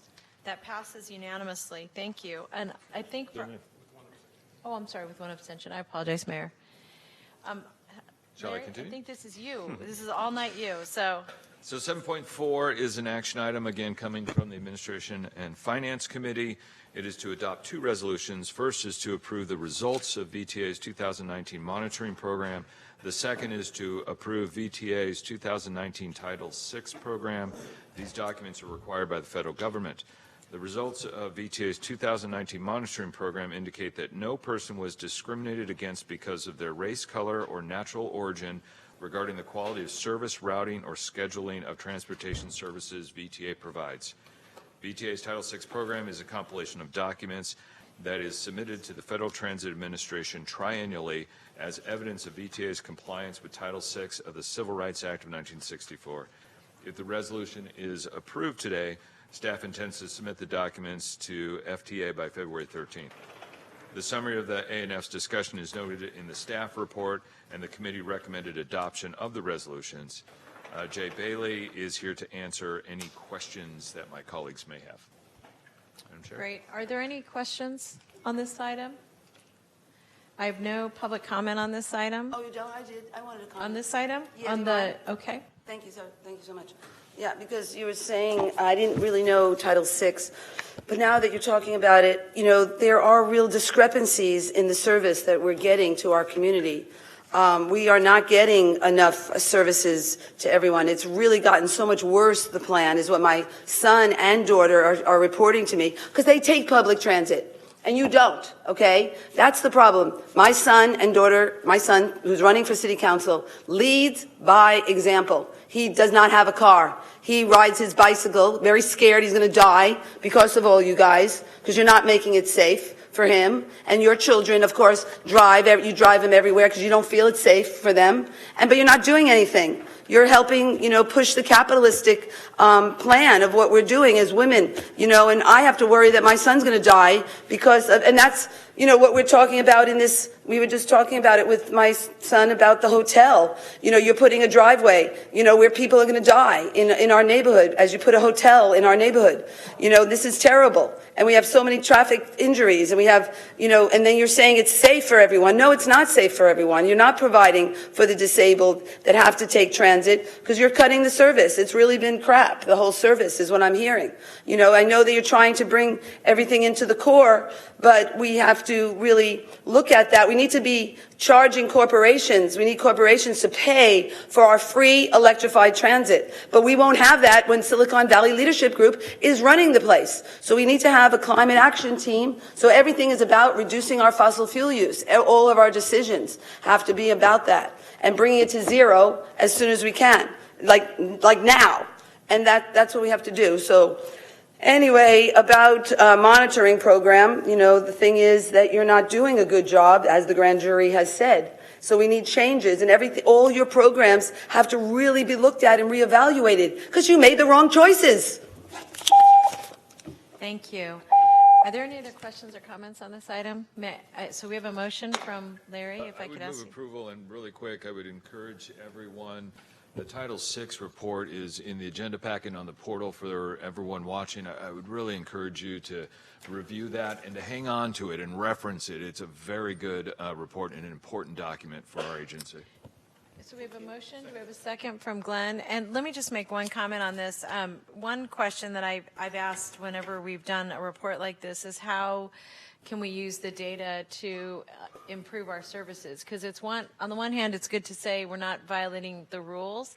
The second is, what more can we do? What have we learned from this? And it being really a baseline for more activity. So I'm just going to say that to staff. I want to think a little bit more about that, but would be really interested, Jay, in having a conversation with you and the team to think about that. And thank you very much to your team and yourself for the good work. So we have a motion, we have a second with a request from me for additional information. All those in favor say aye. Aye. Any opposed? That passes unanimously. We're now going to move. One more, Madam Chair. I know you do. You're just like the guy. All right. Larry? All right. Item 7.5 is to authorize the general manager to enter into an exclusive negotiations agreement with Lincoln Property Company for a term of 12 months for negotiation of the proposed terms and conditions of a lease option agreement for a transit-oriented development project at the Cerrone property. If agreement cannot be reached with Lincoln Property Company during the ENA term, authorize the general manager to enter into an ENA with TMG Partners. The Administration and Finance Committee reviewed this item as well, and the recommendation before you is the committee's recommended action. Ron Gollum is here to provide a presentation, if my colleagues would like it, or to answer any questions. So is there any desire for a presentation? I know most of us have seen this already. All right, so what I'm going to do, if you don't mind, is I'm going to go to public comment, and then I'm going to go to questions and feedback from the board. Tessa, welcome. Okay, good, thank you. Transit-oriented development. I know that's a big part of, jobs and, getting people working, all the labor unions working. But what's ironic is that here we are, that we live on Stockton Avenue, and you're planning a hotel in our transit-oriented development location. We are the perfect location to live. That's where we're supposed to live, and yet you're putting hotels. Okay, and when you're dealing with this transit-oriented development, and then that's, we're biggering and biggering and biggering, and yet we're not thinking about that we need to have housing near transit. That's what SB 50 was about. In the spirit of SB 50 of the state law was saying that we need to be building housing near transit and multiple housing and the missing middle housing. And then you're oriented towards transit-oriented development. That's good. But you're on one hand, you're doing the opposite, which is putting hotels everywhere. I mean, it's all over our city. And that we have to then thinking about, here we are in a transit-oriented a corridor on Stockton Avenue, half a mile from the Google Village, half a mile from all the transit, a very rich resource, walkable neighborhood, and you're turning it into a hotel.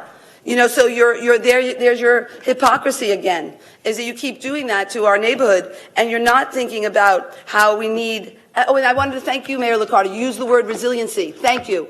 That was your mantra after we shut off the electric. And now we have this coronavirus, another emergency, and we have 4 of them right now. And so we really have to be focusing on building housing. And that needs to be our transit-oriented development. It needs to be about housing. And it has to be about the other emergencies, but that's one thing that really needs to happen. So, you're not doing that when you put hotels everywhere, when we have a great neighborhood of homes, and now you're not even allowing housing in our neighborhood. So that's a hypocrisy. Thank you. Roland?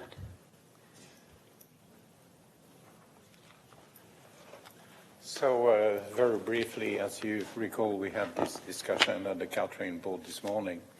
And what I want to share with you is a discussion I had offline afterwards.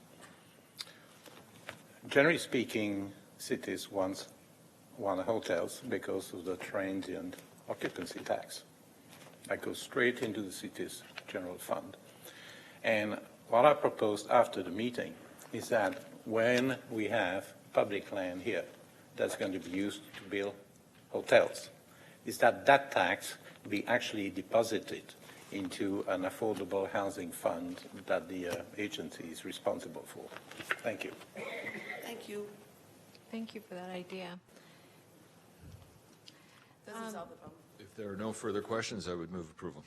So we have a motion, we have a second. Are there any questions? This would be Mayor, and then Lund. Sorry to do this again. I'm also recusing myself under Government Code Section 84308. Thank you. I would also like to recuse myself from the same government code section. All right. So no more discussion on that item. Supervisor I just want to point out that this could be an excellent opportunity to start applying our climate resolution to some of the discussions and negotiations about the materials used and so forth in this project. Thank you. That's a great idea. Thank you. I would just say, I mean, in A&F, we saw a presentation about what these projects are, and these, at least what is being proposed, nothing's defined. These are very environmentally positive, friendly proposals that are being made that when we get to, I think, that part of the process to go through, I think everybody will actually be very positively feel good about what is being proposed, and particularly how it relates to the environment. So any other comments or questions? On this item, so we have a motion and we have a second, and the only thing I would add is that I did ask for staff to rethink the process we use for how these items get discussed and how they come back to the board. And I know that Evelyn's going to take a look at that, and I'm just appreciative. I don't know if anything comes of that, but I'm very interested in us thinking more about that. So no other comments or questions. All those in favor say aye. Aye. Any opposed? And then we have one abstention, and that passes. Two I'm sorry, abstentions. 2 abstentions. Thank you. What's that? I'm sorry, 2 recusals. Thank you. Thank you very much. Thank you. It takes a village. All right. And that passes with 2 recusals. We are going to skip item 7.6 because we discussed 7.6 and 7.7 on consent. We're moving now to item 7.8. And this is an action item to adopt a new express bus partnership program. And I'm not sure if there's anybody specifically that's going to speak to this item. I guess I was. Oh, welcome.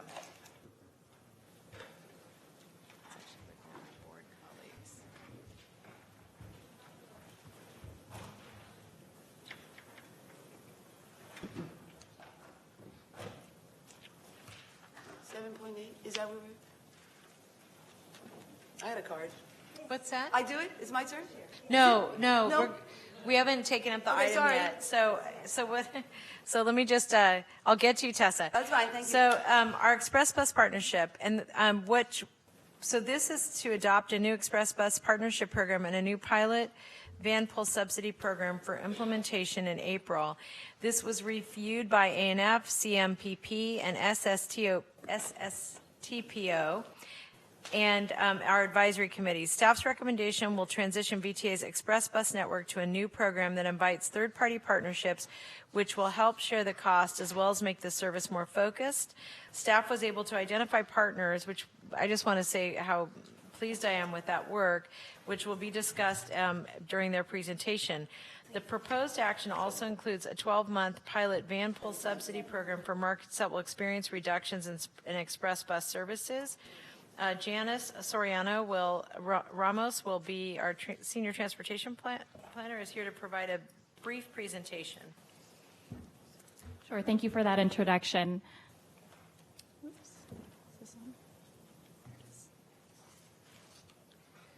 So just to take a quick moment to reflect back on what's led us to this program, you recall that our most recent talks about the Express Bus network date back as early as early last year when we discussed a new transit service plan. And with that came the directive from the board to reduce the Express Bus program expenses by about half. In response to the overwhelming feedback that we received from our community, we've actually decided to explore, rather than cutting specific routes and eliminating trips on other express routes, that we decided to propose developing a partnership model that invites institutions to partially subsidize the cost of an express route they choose. And since this directive was given to us last May, the development of this partnership included various things such as the Express Bus study, extensive outreach with potential partners along the Express Bus routes, engagement with riders, which involved posting bus stop notices, flyers, and of course in-person outreach on board Express Bus routes to speak with the riders themselves to get a gauge of how they felt about these proposals. And of course, last but not least, establishing a partnership program framework that'll help guide this program in future years to come. And so brings our partnership program here. It will involve frequent collaboration with VTA staff as well as the partners. And essentially, this would involve any third-party partner who's willing to work on these express bus services with VTA. That partner would contribute 25% towards the operating costs of the route and would work with staff on designing the routes and the schedules of the routes that they choose to sponsor. Performance monitoring, of course, will be a big component of that. These are the 3 metrics that we will heavily monitor as we move forward with this program. And I skipped over this, but a big benefit of this to any of the partners who are going to partner with VTA here, their employees and members of the partners will ride for free. Looking into 2020 here for this initial rollout of the program, effective this April, VTA will continue to operate these 5 routes, thanks to our sponsors at Stanford Research Park, Juniper Networks, and Lockheed Martin. And essentially, these 5 routes will cover 90% of today's express bus riders. With this program, you'll see that we are able to reduce the cost of this Express Bus program by well over half. The proposed network that you saw in the previous slide will cost $2.4 million to VTA, and with that cost, we'll be able to drop down the net cost per rider down to $20. Speaking of the second component of this item, we are also considering a Vample subsidy pilot program that we are looking forward to implementing in April as well in conjunction with our partnership program. This pilot program is intended to supplement MTC's existing Vample subsidy program, and how it would work is that anyone interested in joining a Vample can apply through MTC's program, join a new one, or join an existing Vample, and they would be able to take advantage of MTC's $350 per month subsidy, and that's where VTA's pilot subsidy would come in to match that $350.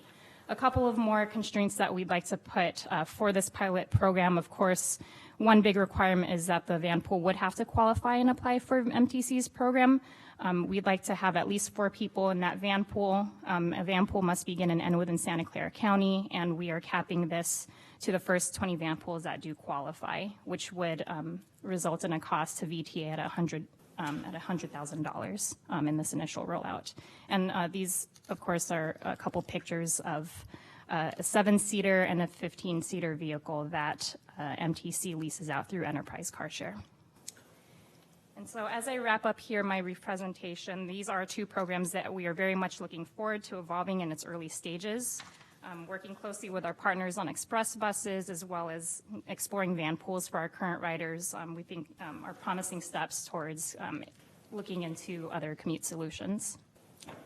So with that, I'm happy to take any questions. Questions, and I'm going to start with Jeannie and then go to John and Larry. Thank you. First, I want to start off by saying I'm really excited about this program. But I do have a few clarifying questions.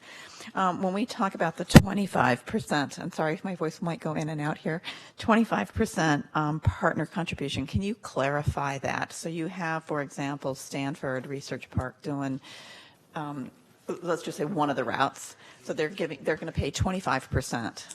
You've got another pilot that has 2 companies, Juniper and Lockheed Martin. So are each of them paying a 25% so that we're getting 50% recovery, or are they splitting a 25% and we're getting 12.5 from each of them? So to your question for Juniper Networks and Lockheed Martin, they are sharing that 25% collectively. So they've worked it amongst themselves to pay collectively 25%. So it's not 50%, it's not 25 each, it's 25% as a whole to cover the operating cost of Route 121. And that's what we're setting because we're doing this as a pilot. So the Express Bus partnership isn't so much a pilot. We do want to roll this out beyond a 12-month period. But on an annual basis, we do want to review and continue monitoring, and after this 12-month period, we are willing to look at other markets other than these express buses themselves. We're also open to partnering with other companies that may not have been able to join us in this first year. Okay, I guess what I would hope is that we would consider reevaluating that, because, if you had 3 companies come in, and partner in this, why is it still a 25% cost recovery? I mean, it seems to me there should be there should be a benefit to the companies as well as a benefit to VTA on the financial side. And so I would hope that we might want to look at some sort of scale or some other way of looking at that. Director Bruin, before you go on, I wanted to let I think staff can correct me. We kind of talked about this at AF. We're not charging per company, it's charging per line. And if a line happens to go to multiple companies, that's what's being subsidized. I understand that, but if it's going to multiple companies and it's causing the increase in ridership and all, instead of having, if you have 3 companies, instead of them dividing 25%, why aren't we sitting here saying, for this, the minimum is 25%. You get this many companies, it may go up. It still costs, less for them per company, but it would increase our cost recovery. Let me put it this way. It feels too much like a subsidy. We got it, yeah. Okay. My next question deals with metrics. And when I look at the staff report, we're kind of talking about our traditional metrics, which work extremely well for local bus services, but are not ideal for deadheaded services. So the question I would ask is, can we expand our metrics to also include vehicle mile travel and trying to understand the impact we're having in terms of vehicle mile travel, going back to the climate crisis and our opportunity to try and look at things in that lens as well, and then also to look at with our partners, because they're going to have to evaluate whether or not it's beneficial to them to incorporate the metrics that they need into our metrics as well, so we have a more complete set of metrics. Yes. Absolutely. Thank you. We have a lot more questions for you. So, and then the last question. She wasn't even done yet. Go. The last question I have in terms of the van pool subsidy, I know, and I support this, we're going to limit it within Santa Clara County, but out of curiosity, when we do this, is there any point along the way to determine whether or not there is a demand for this type of a service across county boundaries? Not to say that we would do that, but if we have an understanding of the demand, it kind of helps us look at futures if this is a successful program. And yes, we will take a look at that. And as we have mentioned before, 80% of the traffic that's generated here are from people who live here. So we have a problem just within our own county. No, I do understand that, but again, just trying to understand the I actually think that's a great idea. Thank you. John? Stole a little of my thunder there, but I have a question for you. That's why I shouldn't ride with you anymore. No carpooling. So I had, keeping an open mind and following up exactly what Jeannie was talking about going across county lines, I met with representatives from the Mountain View TMA, specifically the bus route coming out of Fremont down to North Bay Shore, and they are still very interested in partnering. But they said that they cut it all. You guys stopped that particular one. So is there a possibility with further discussions that you can consider it? Because their understanding was that people would take BART to light rail, then light rail back to North Bay Shore. But if there's someone willing to partner, could you reconsider putting a route back on? Or if these vans were available to cross county lines, would that be something that'd be an option? This is Jay Tyree, Service Planning Manager. The question really gets to whether we have an appetite and or resources to cross county lines and go up into Fremont. And the reason that we wanted to keep it within the county at this point is to see how it goes the first year. We had no idea if this was going to be an oversubscribed program, an undersubscribed program, and we really thought that, well, let's start with Santa Clara County, and then in a year later, when we come and talk about the 2022 program, that's really a board decision. If you want to allocate resources to go across county lines, it's a policy decision. There's really no right answer. So it's a possibility, yes. Okay. So how about just forget the van? What if they're willing to subsidize to your requirements? It's the same answer. So for now, for this program in the 2020 and program from April till next year, we decided that, let's focus on the express bus routes that are within the county, since that's the market that these express routes are serving today, to try to soften that blow of, reducing the service. And so that's why we're holding it back for this year. Okay, so I'm going to try another. So let's put on our CMA hat, Congestion Management Agency. And we had a pretty good discussion at our CMPP about this particular and vehicle miles traveled and what we're trying to do and reduce greenhouse gases. If we start looking through that lens, yes, how would that affect what we're trying to do? Because, here you're trying to constrict the express lanes or express buses, and yet it's sort of counterproductive to our CMA hat and our climate hat. So as we go forward, will you start looking at, again, through a different lens? Yeah, let me answer a little bit more articulately. This summer, when we go out and we say to the employer and institutional world, hey, do you want to sponsor? If we get any interest for folks that want to sponsor across county lines, we would certainly bring that to the board and say, hey, there's this option, and it's really up to a board decision, like I said, to whether we pursue that or not. We did not get any interest and any committed interest that was willing to put money on the table for any routes that crossed county lines for this program. So it's not that we held it back. You're not seeing it because there was no interest with money. Well, okay, I'm dropping the cross-county lines.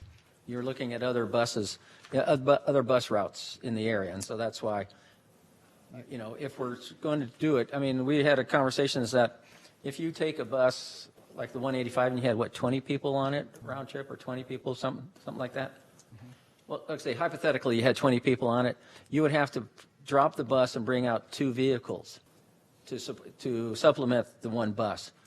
Would that theoretically produce more greenhouse gases and more vehicle miles traveled than if you just had the one bus? And that's the type of lens. You don't have, it's sort of rhetorical, but that's something are we thinking about that? Because my time on the CMPP, we really haven't started talking about trying to do that, to really give people options and really to try to take care of reducing the greenhouse gases. So, and I'm just going to intervene here and say, I think because you're on CMPP too. Yeah. I mean, I think that's a good discussion to have when they bring up the environmental work, because I think that's exactly what was being talked about earlier. What are the trade-offs? Yeah. So thank you. Anything else, John? no, I just wanted to get that on the table for Well, everybody to. Yeah, that but also I'm just going to encourage you to work with Rob on that. Oh, I will. Thank you. Larry? Thank you, Madam Chair. Quick question. I've had lots of presentations and time with you guys on this, so I appreciate it. But this hadn't occurred to me before. We have lots of these routes today that get called off due to drivers, lack of drivers. At times it's very inconsistent. But now we're asking for private employers to help fund these. And so the reliability, it seems like it needs to be better because it's not just our money, someone else is paying for this, helping pay for this service.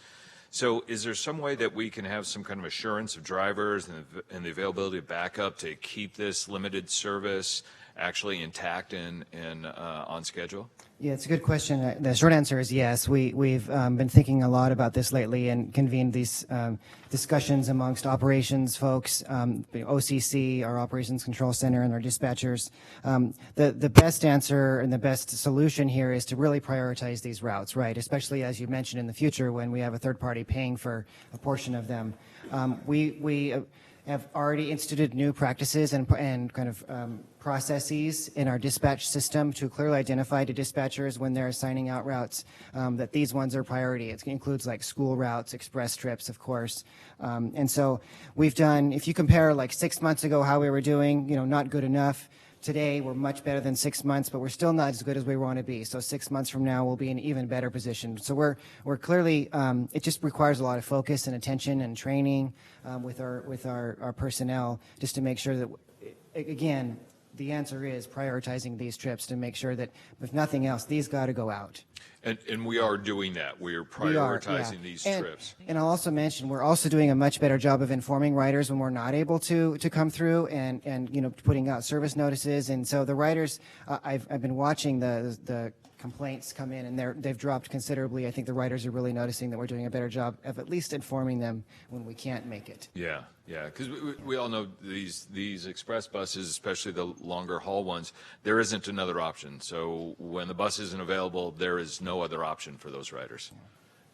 Thank you, Great. Larry. Thanks for the answer, Jay. Appreciate it. And one thing I would just recommend is that I think that's a good discussion for TP&O. I mean, really, to dive into that. Raul? Yeah, so actually looking at the screen that we have here, I'm wondering if we can utilize hybrid 7-seat vehicles.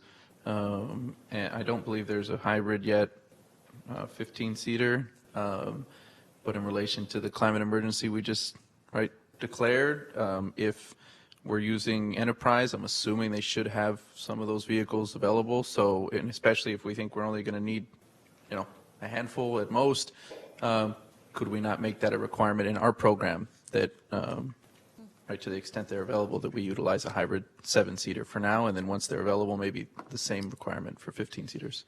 So I would ask if staff doesn't have take any issue with that, I'd like to add that as an amendment to this item. No issue, and we will pursue that through MTC and Enterprise. Okay. So, and do we have a motion on this? No. So I'll move approval with that amendment. Thanks. Before we make the motion, Well, we discussed that in A&F, and it's really, I'm not sure we should add that to our motion yet because MTC is the one who has to define that. I think it's fine, and let me just say why I think it's fine. I think even if they tell us no, when they get demand, there's a feedback loop on the demand, and I'm okay taking a motion because we can continue discussion on the motion. And, oh, I forgot. Yes, but we'll take a motion and then we'll go to the public. Sorry about that. So you're gonna. And I did say to the extent possible. Yes. All right. So we have a motion. Do we have a second? All right, and then continue discussion. Mayor, and then Tessa, I'll come back out. Sorry about that. Thanks.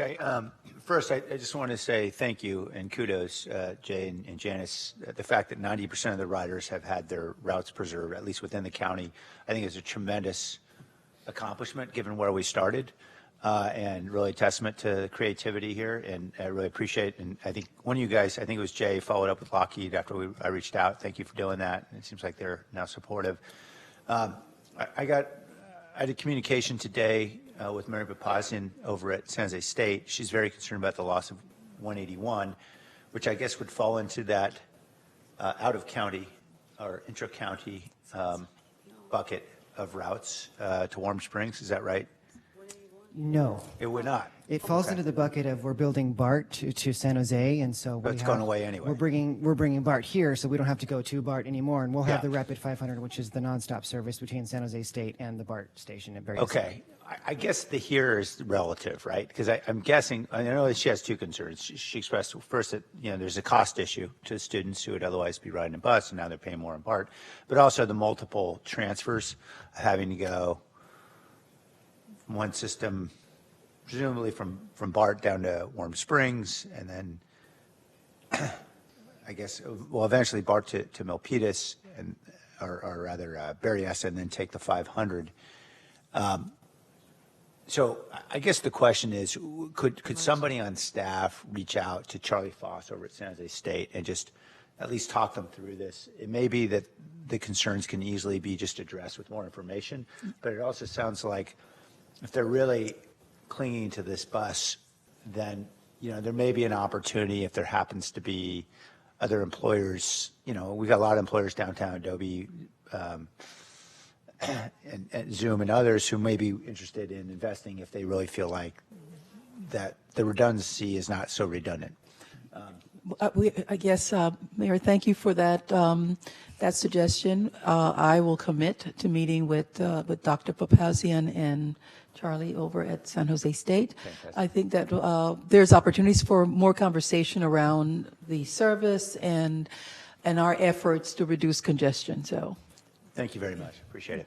And I'll just associate myself with those comments by the mayor. That's been a concern of mine. I want to be in the opposite zone of cutting anything as it relates to bus, but I also appreciate the challenges she's raised.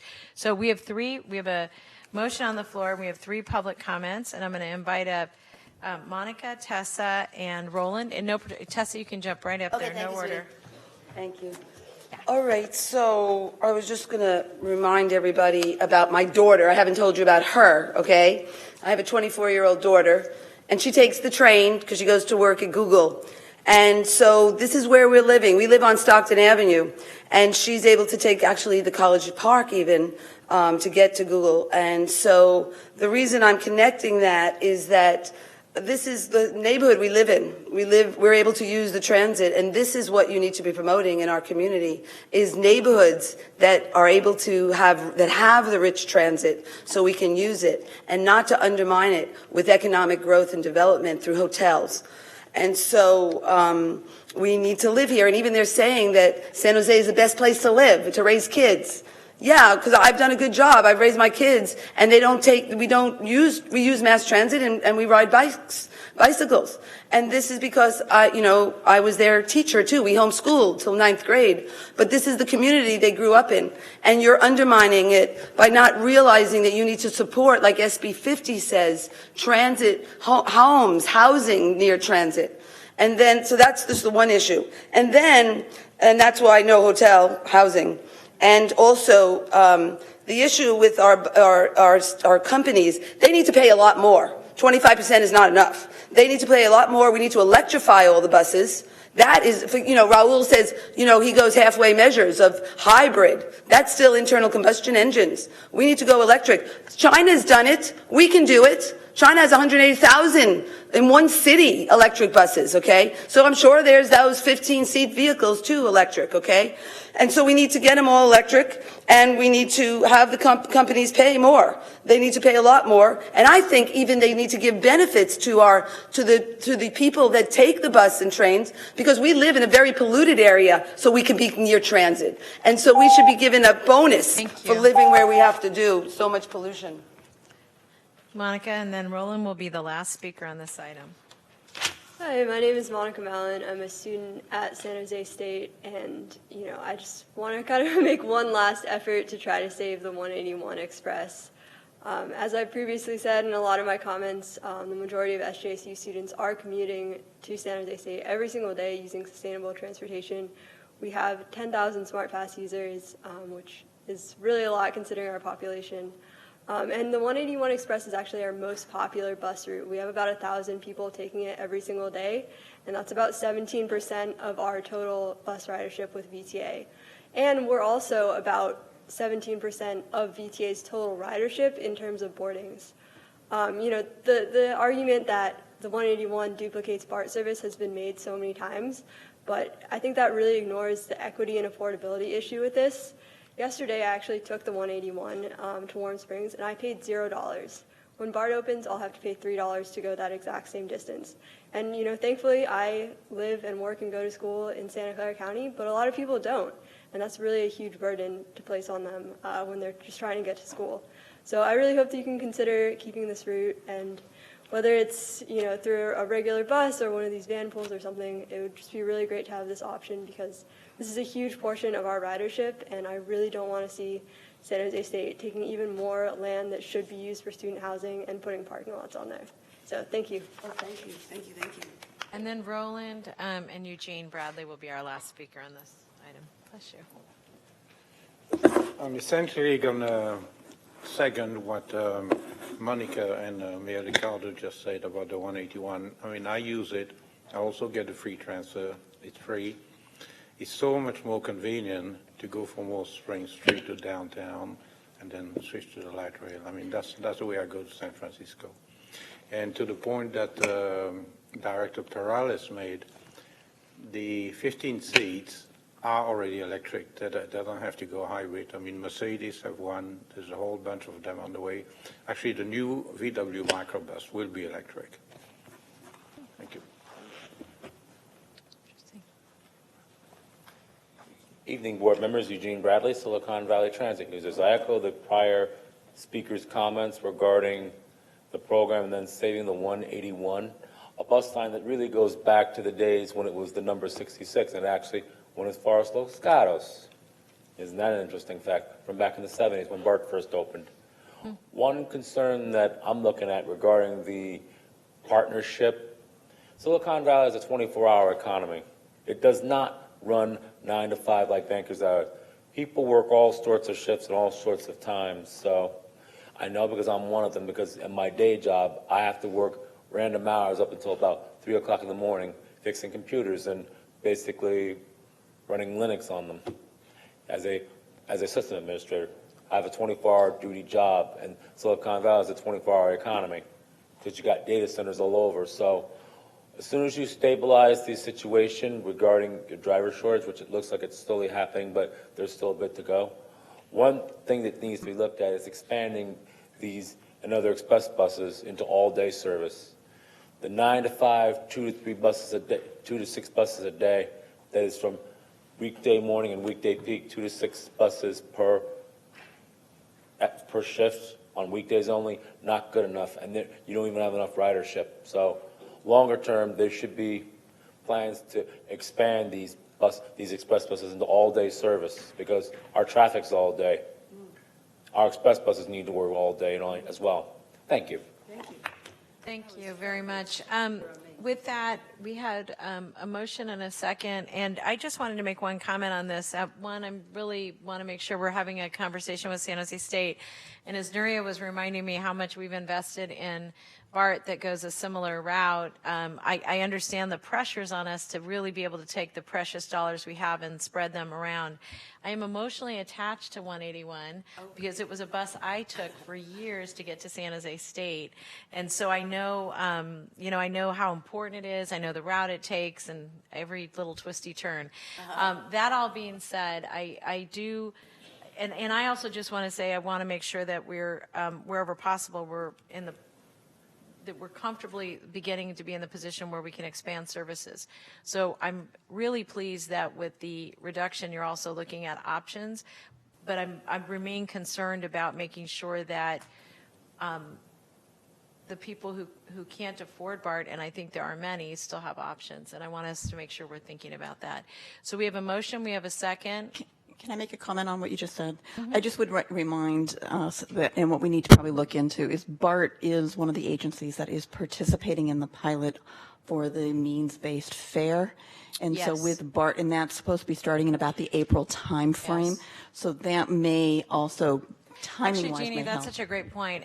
And one other thing that I'll just add to that is that I also think that one of the things that we're going to have to reconsider is our partnership with the EcoPass and the structure of that pass with the means-based fares, like how all of that's going to blend together and what the implications are for partners like San Jose State and other institutions. So I really appreciate you raising that. Thank you. All right, we have a motion, a second. All those in favor? Aye. Any opposed? And that passes unanimously. I do want to thank the speakers for joining us. We have one, I made an error, which is I want to reconsider item 6.3. And because I voted yes, I can do that. I need a motion and a second, not from Dave, because he did the motion. This is Granite Rock. Anybody else who recused, so it can't be Sam either. So can we get a motion from Glenn? 6.3, yeah. I move 6.3, authorize the general manager to execute the contract as stated in the staff report. So we have a motion and a second. Rigorous debate. All those in favor say aye. Aye. Thank you, everybody. Sorry about that. And with two recusals. Thank you. All right, we're now going to go to the general manager's report. Thank you very much, Madam Chair. Members of the board, I have to say that we are batting better than 300 with the Federal Transit Administration. Last week, I participated on a panel in Washington, D.C. For human trafficking. The U.S. DOT was asking transit agencies and other transportation providers to sign a pledge to stop human trafficking.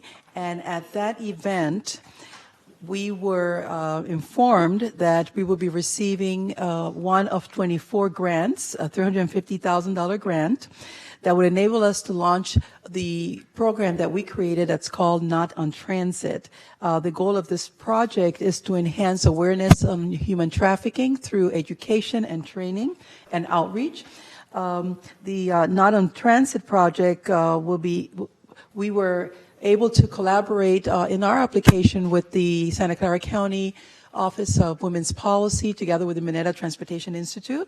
So working, all three of us, we will create this program, we'll create videos, and we'll be working on a major marketing around, well, not marketing, but educational component on our buses and trains and our stations and bus stops, where we're going to be not only talking about human trafficking, but providing information to those who are victims so they can find the support that they need.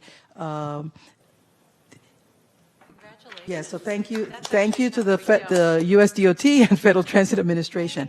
On another note, I just wanted to inform all of you, we've been talking about BART throughout this meeting, and next Tuesday we're going to be hosting the second industry forum for the BART Phase 2 program, where we're inviting contractors and consultants to a presentation on the project, and then to start getting some feedback about ideas on how to go about the actual construction methodologies for implementing this project. So we're looking forward to, we have over 400 people that have signed, I think we're in the 400 frame of either individuals and or representatives from companies that are going to be coming. And it's also an opportunity for small businesses, disadvantaged businesses, women-owned business, and minority businesses to meet some of the prime consultants and contractors that are going to be responding to RFPs and contracts in the future. So that's happening next Tuesday at the DoubleTree Hotel in San Jose. Another item I wanted to point out, because this is going to be important, the BART Police and regional law enforcement and fire agencies will be conducting a grant-funded public safety training exercise at the Berryessa North San Jose Transit Center every day from February 9th to February 22nd. This is important because it's going to look as if something bad is happening, but it's really part of their training. It's a 14-day active shooter training. And the training is going to simulate responses to potential scenarios in various locations in and around future BART station, our future BART stations, including on the elevated platform inside the station itself and on VTA bus on the surface parking lot nearest to the police zone facility. The training exercises would also include simulated gunshots and active pursuits. So VTA bus operations is not going to be impacted. You know that our buses are still coming into the transit centers. The customers are being advised through email, transit app, and we're putting signage throughout the Berryessa Transit Center on an A-frames in multiple languages. And we're also working, of course, the notifications through the various media platforms so that the community is aware that this is just an exercise. So we're asking that we spread the word on this. We're going to be working very closely, of course, with the city of San Jose and others to ensure that if there are any questions, concerns, that don't make it to our customer service line, but make it to a 411 or a 911, that they have the appropriate information as to what's going on. On another note, this morning I participated in the Santa Clara County Department of Aging and Adult Services. They hosted a summit on senior transportation services, and I moderated a panel with participants from the City of San Jose's Vision Zero program, the Saratoga Area Senior Services Center, and the Walk San Jose, in addition to the Mineta Transportation Institute. There were excellent information that was provided to all the seniors that were in attendance. And as important was the answers to many questions around the need to standardize information, standardize signage, and ensure that cities, when they are approving development proposals, that there's adequate sidewalks, not only that they meet the ADA standards, but that they're wide enough to accommodate all of the different devices that seniors need to be able to move throughout their communities. And just as a segue to today's action by the board in approving the climate emergency declaration, we are again committed to making sure that when we develop our climate action plan, that we have some very specific actions that we're going to be taking and deliverables at the end of each of our activities. But one of the things that we want to do in addition to that is to bring more focus and attention to this important issue. So we're planning a summit that's going to engage the youth from throughout Santa Clara County in this advocacy effort as it pertains to transportation and sustaining our planet. So we have been in connection with a variety of leaders in the youth advocacy community to form a working group that will help set the agenda for the event that we're calling Beating Climate Change, Transportation Policy for Climate Action. And we want to engage those who have been coming to our board meetings with bringing their energy and their passion around this very important issue.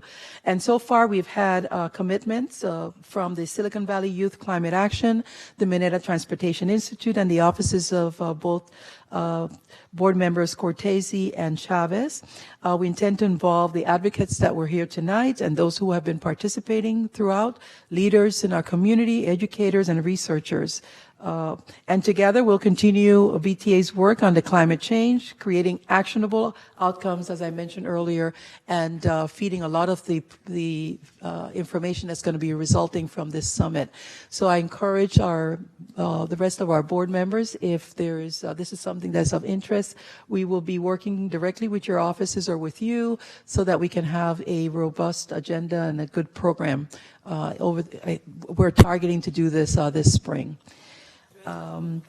With that, I'm going to transition to our ridership report, and Junie Toulouse is here to present that. But before he speaks, I would just like to underscore a couple things. The first one is, as we talk about our new transit service plan, I just want all of you to know that we're not cutting service. And I have to continue to say that because I'm still getting emails from members of the public and phone calls about why are we cutting service. We're not cutting service. We're keeping the same number of service hours. We are reallocating the service to those lines that the board had approved as the ones that we are labeling our frequency lines. And we are investing the dollars where the high ridership is, and we're looking to work with all of you for solutions in those areas that where they're getting less frequency of service, and then of exploring some of these options. And we talked about the Vample, which is going to be one opportunity, but then, of course, there other opportunities that together with cities and proposals that will be coming in through our innovation program in Measure B will help us start looking at how we close some of these gaps. We're going to be providing updates on the new transit service plan at the next SSTPNO. But having said that, now I want to turn to Junie so he can talk about what's happening with our ridership now.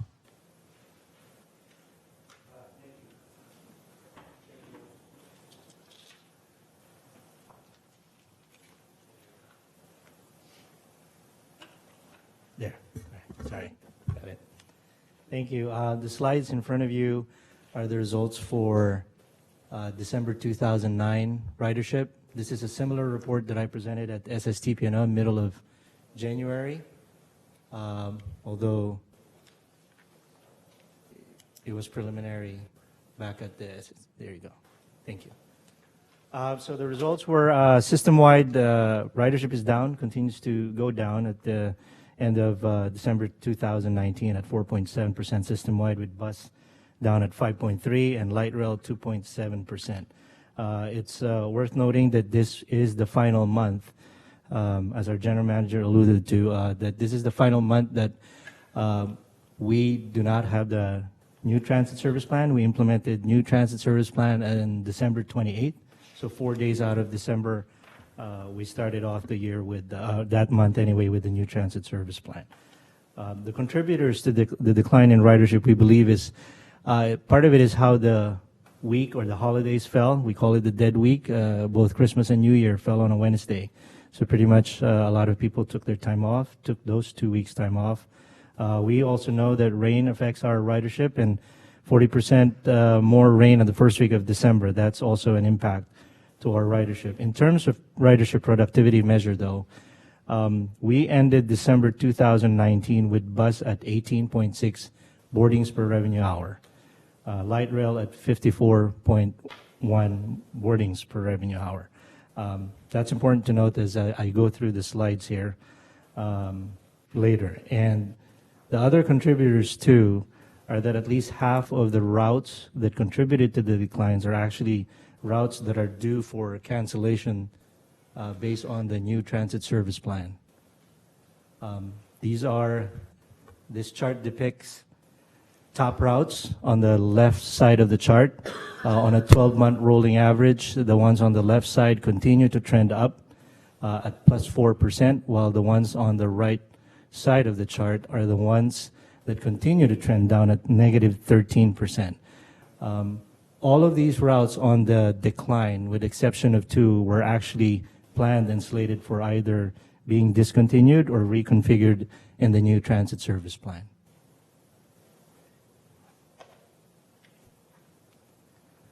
So in the month of December, as I indicated, we had 4 days that we started the new transit service plan on December 28th. So we had 4 days, about 2 weekdays and one Saturday and Sunday. As you can see, it shows some promise. I know it's only 4 days out of the month, so we split them up in terms of the NTSP days and the non-NTSP days. All but one, which is the average weekday on bus, is showing that the numbers are down. Again, this is very small number set because we only had 4 days in the month of December for NTSP. Now, prior to that, though, 2 quarters in fiscal year 2020 ending December, the bus ridership productivity was 20 boardings per revenue hour, while light rail was 58.7 boardings per revenue hour. When we looked at the boardings per revenue hour on these NTSP days that I'm presenting here, it was actually showing some promise, at least cursory level review on the January data that we're seeing right now. It seems that on the bus side, it's 23.8 on the boardings per revenue hour, where light rail is 57.9, lower, but only about 1.4 difference to the 58.7 that I just mentioned. So it is showing some promise, something that to look forward to in terms of the new transit service plan.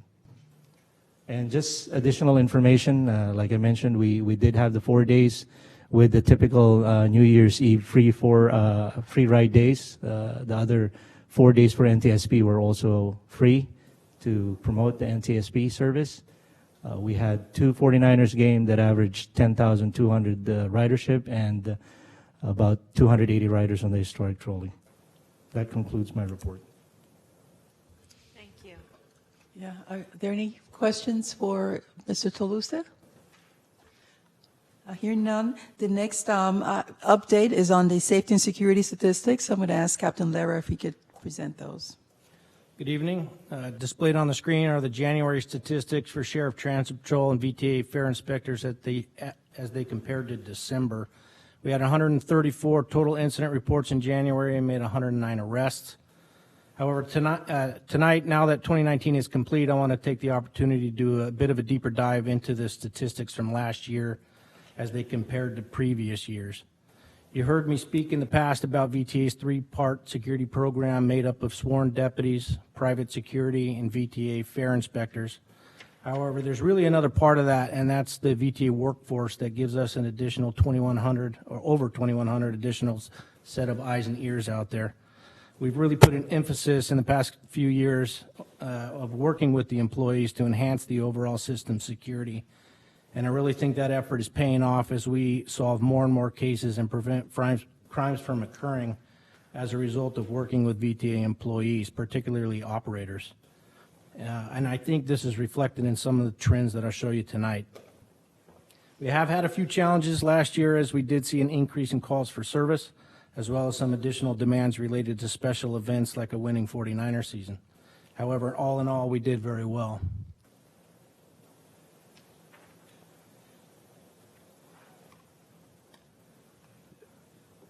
We saw fewer serious or violent incidents last year, as reflected in this chart. We had about a 10% drop in serious or violent incidents over the previous year, and even a greater drop compared to 2017. We're obviously very pleased with this downward trend.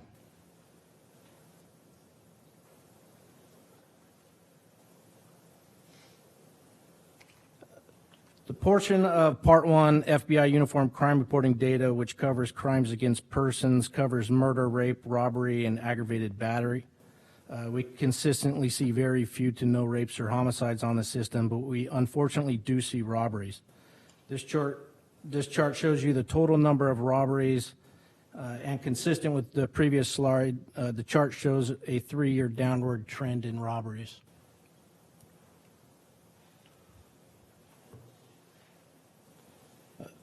The next chart shows aggravated batteries. Aggravated batteries are the more serious felony batteries that result in or is likely to cause great bodily injury or death. We saw somewhat of a mixed bag. We did see an increase in 2019 in aggravated batteries over 2018, which we're obviously concerned about. However, when you compare that number to 2017, it still shows a downward trend for the 3-year overall.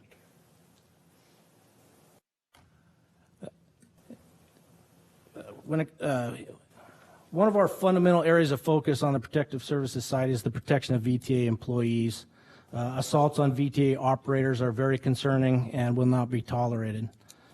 Addressing this can only be done with a close partnership with VTA employees themselves, and this is a great example of the workforce partnership I previously mentioned. And since he's in the room, I want to thank John Courtney, because he's been working with me a lot on this as we worked with the ATU over the past few years to really encourage operators with cooperating with investigations. As I reported in the past, there was a reluctance by VTA operators to press charges on misdemeanor assaults for various reasons, one being fear, other reasons not wanting to go to court. We know they were occurring because we were continually being dispatched to altercations, and when it's a misdemeanor, unless the deputy sees the crime occur, we can't take enforcement action. So we really need cooperation of the victim to press charges in those cases and cooperate with prosecution. So we worked very hard with ATU, and the ATU really worked with their membership. We went to all new employee orientations, really educating and encouraging that cooperation. Our goal is to aggressively investigate simple batteries where there's no injury in an attempt to prevent aggravated batteries. So we predicted, as I reported in the past, the simple batteries would go up, hopefully, as they were being reported. In the past, I was reporting we were going to 2 to 3 simple batteries a month. That is closer to the 27 number that we see now this past year. However, promising as a result of this effort, this joint effort, we've seen a reduction in the aggravated battery, which is the bottom line there. And that aggravated battery, again, is the more serious battery. So, again, I would just want to commend the ATU and operators for working with us on that. And that concludes my report. I'd be happy to answer any questions. Are there any questions for Captain Lara?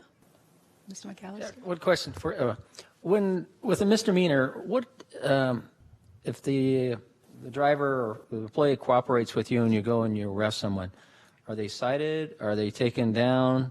Are they processed? How they're released? What's the process going through? Both. Many times they are cited. If we determine that there's a likelihood of reoccurrence at that point, we will arrest and book at that time. But it is a misdemeanor. Unless we can articulate some of the reasons that allow us to book, we do give them a citation, remove them from the system at that time. And if you do arrest them and you take them down, are they no bail type of situations? Do they stay any time in locked up or? Not usually. They don't. They're usually out.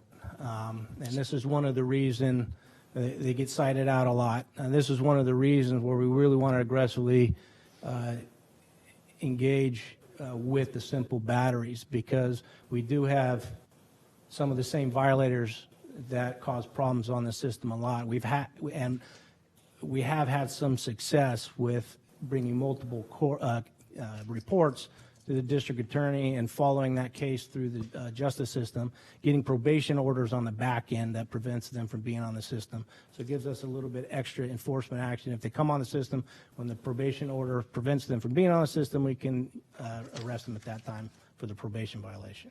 And then you arrest them, they get cited and released the same day? Unfortunately, yeah. Thank you. A lot of times that's true. Other comments or questions?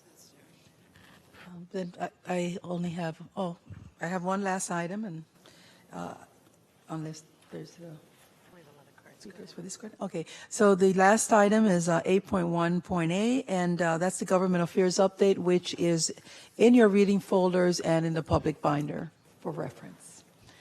With that, Madam Chair. Thank you very much. We're going to go to our public speakers. I'm going to ask folks to come up. They don't have to come up in any order. Blair, Tessa, Eugene, Omar, and John. Thank you so much for your flexibility and your accommodations. We appreciate it. Basically, it was very depressing. I mean, that was very sad, this whole thing. The human trafficking, the active shooter, the Vision Zero, people dying, and all the attacks on the buses. But anyway, getting back to human trafficking and active shooters, well, or specifically human trafficking, that what we're talking about one of the issues that's really a problem in our city of San Jose is jobs where people live. And we have to stop thinking about jobs. We have to start thinking about the 4 issues. Well, like my husband, who's a climate scientist and a biologist, he says that we don't talk about economy, we don't talk about politics or religion. We have to talk about biology, physics, and engineering. And so what we have to really think about is how we're developing our communities.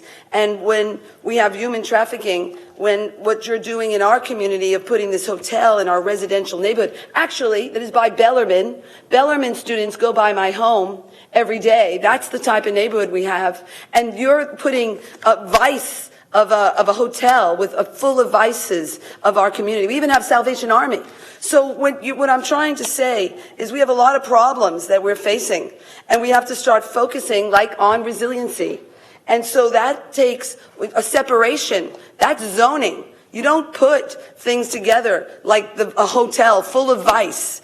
A monument of vice is what a hotel is about, and a bar. And put it into our residential neighborhood where we're fighting, we have Salvation Army is our neighbor, and we have Bellarmine, the students. And this is what the students are facing. And it's your fault. It's the way you're thinking. You're not really, we have to have active shooter things. We're not addressing the problems that we're dealing with. And then Vision Zero. In our neighborhood, we almost had a killing because of the way cars drive. So. Thank you, Tessa.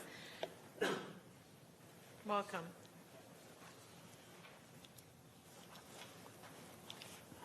What do I do here? Just start talking. I won't even be 45 seconds. I just want to say thank you, everybody. But I really do appreciate the captain's efforts. A few years ago, I stood here waving my arms because a female operator had got punched in the jaw and broke her jaw, and it was a really horrible thing. So we stood up here and we tried to, have you folks hear our grievance as a union and as operators. And the captain heard me loud and clear, heard us loud and clear. He met with us right away. He brings us in. He shows us videos. He's at the safety meetings. And for however it happened, we really want to thank you for your efforts, Captain. Thank you so much. And let's continue it and maintain it. I think the word on the street is out there that if you touch an operator or a transportation frontline worker, there is a price to pay. And I definitely have to thank the captain for all of his efforts. Thank you. There isn't. They get released. That's what he said. They get a night in jail. That's not enough. Evening, board members. Eugene Bradley, Silicon Valley Transit users. One update that I didn't get from CEO Fernandez is update on how VTA is doing in addressing its driver shortage. As per a prior item, though, it seems the priority now is express buses and school trips.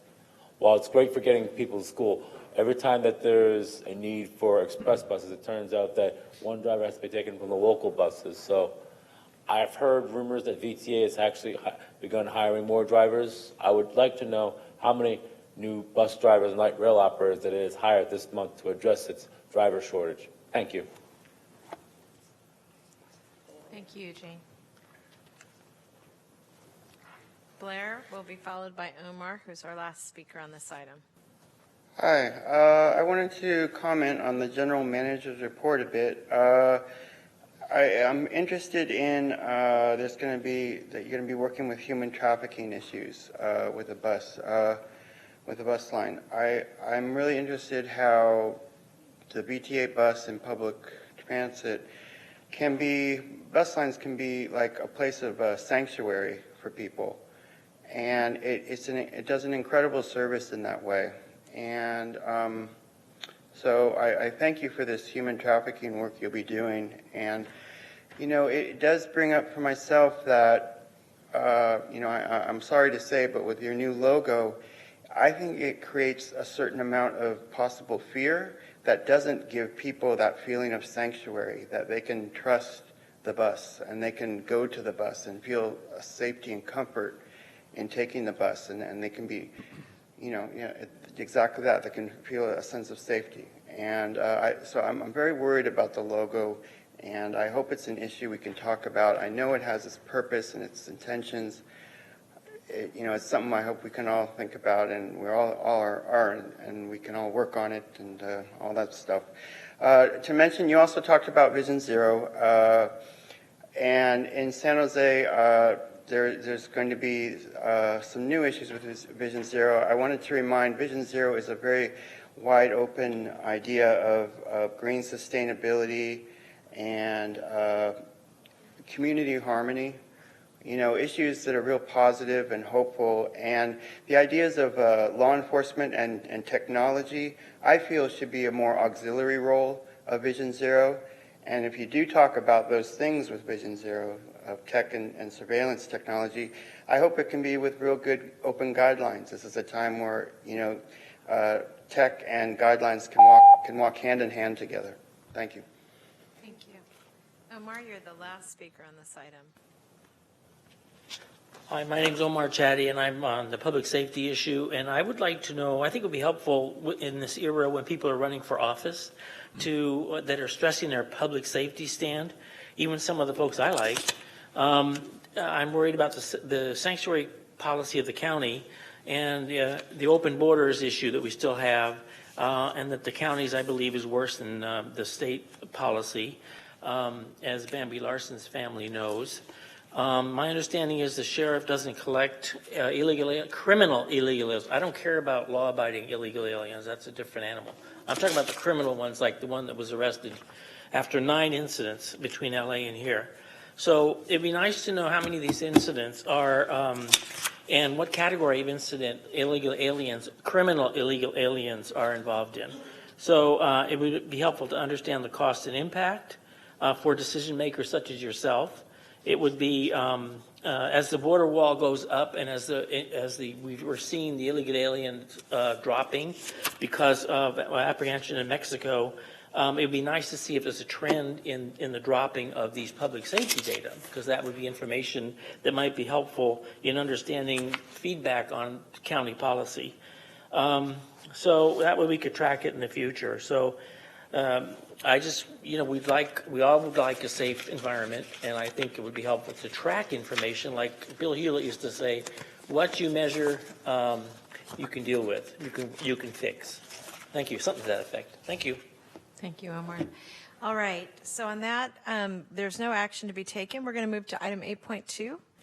This is the chairperson's report, and I wanted to announce that RSM, the firm that provides our auditor services, asked to be released from their current contract. In part, they had some significant changes in their company, and I wanted to let all of you know that the staff is working to release a new RFQ or RFP to make sure we have a smooth transition. In the meantime, we have staff that will be taking over some of those responsibilities.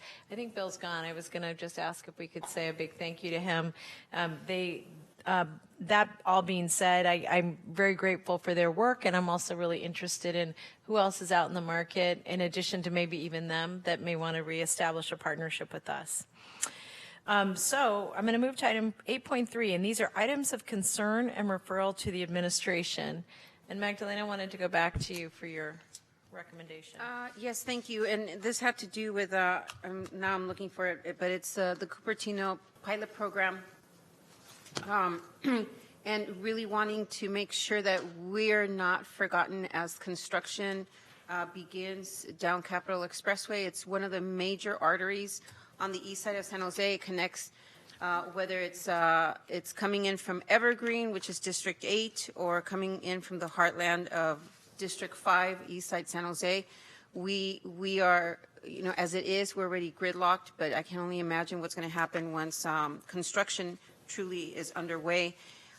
And my biggest concern, other than the gridlock, is how we get our kiddos to school on time, because I just anticipate that there's going to be many delays, and parents are going to be stuck with their little ones or their teenagers a little bit longer than they should. So, as a mother of 3 teenagers.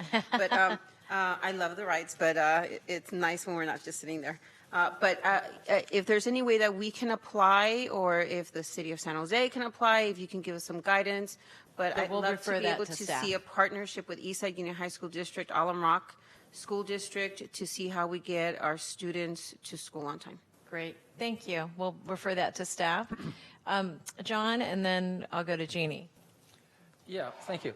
So I was, this concerns SR 237. I was reading their operational report for the October through December 19, and one of the goals, primary objectives of the East Express Lane was to provide congestion relief through more effective use of existing roadways.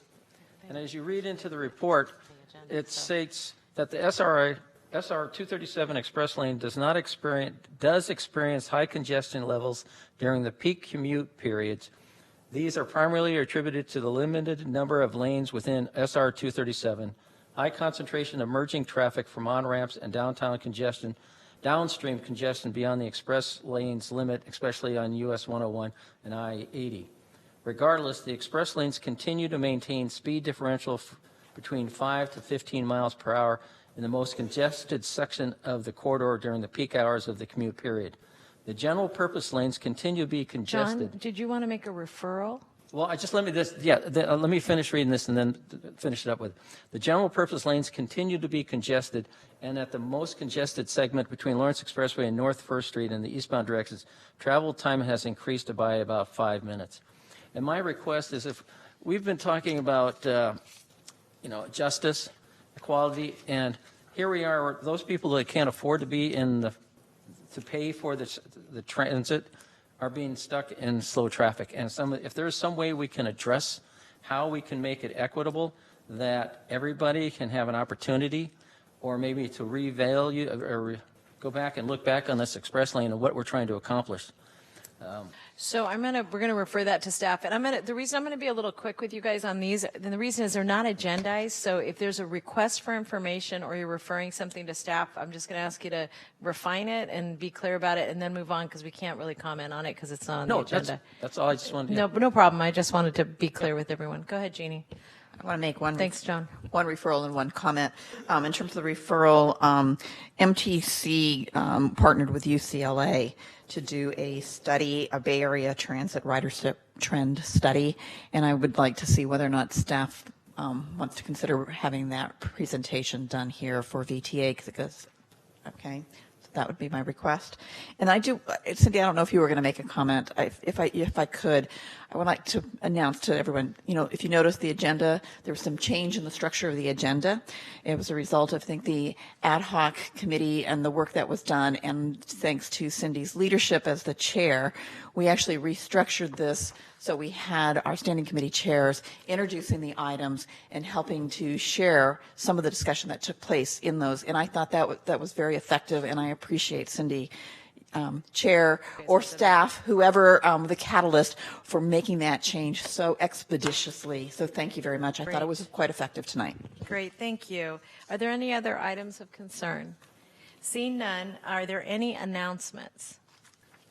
Seeing none, we're going to move to closed session, and I'm going to let my colleagues know that this is going to be about 30 minutes if we're focused. If you're not focused, go ahead. We have one announcement. I need to state for the record that for item 9.1A in closed session, it relates to a potential litigation to be initiated by VTA against Brannan Tires and Carrie L. Brannan Cumberledge. And for 9.1B, that relates to potential litigation to be initiated by VTA against Whitton Avenue LLC.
right, folks, if I could have everyone just kind of get near their places with bright, shiny faces.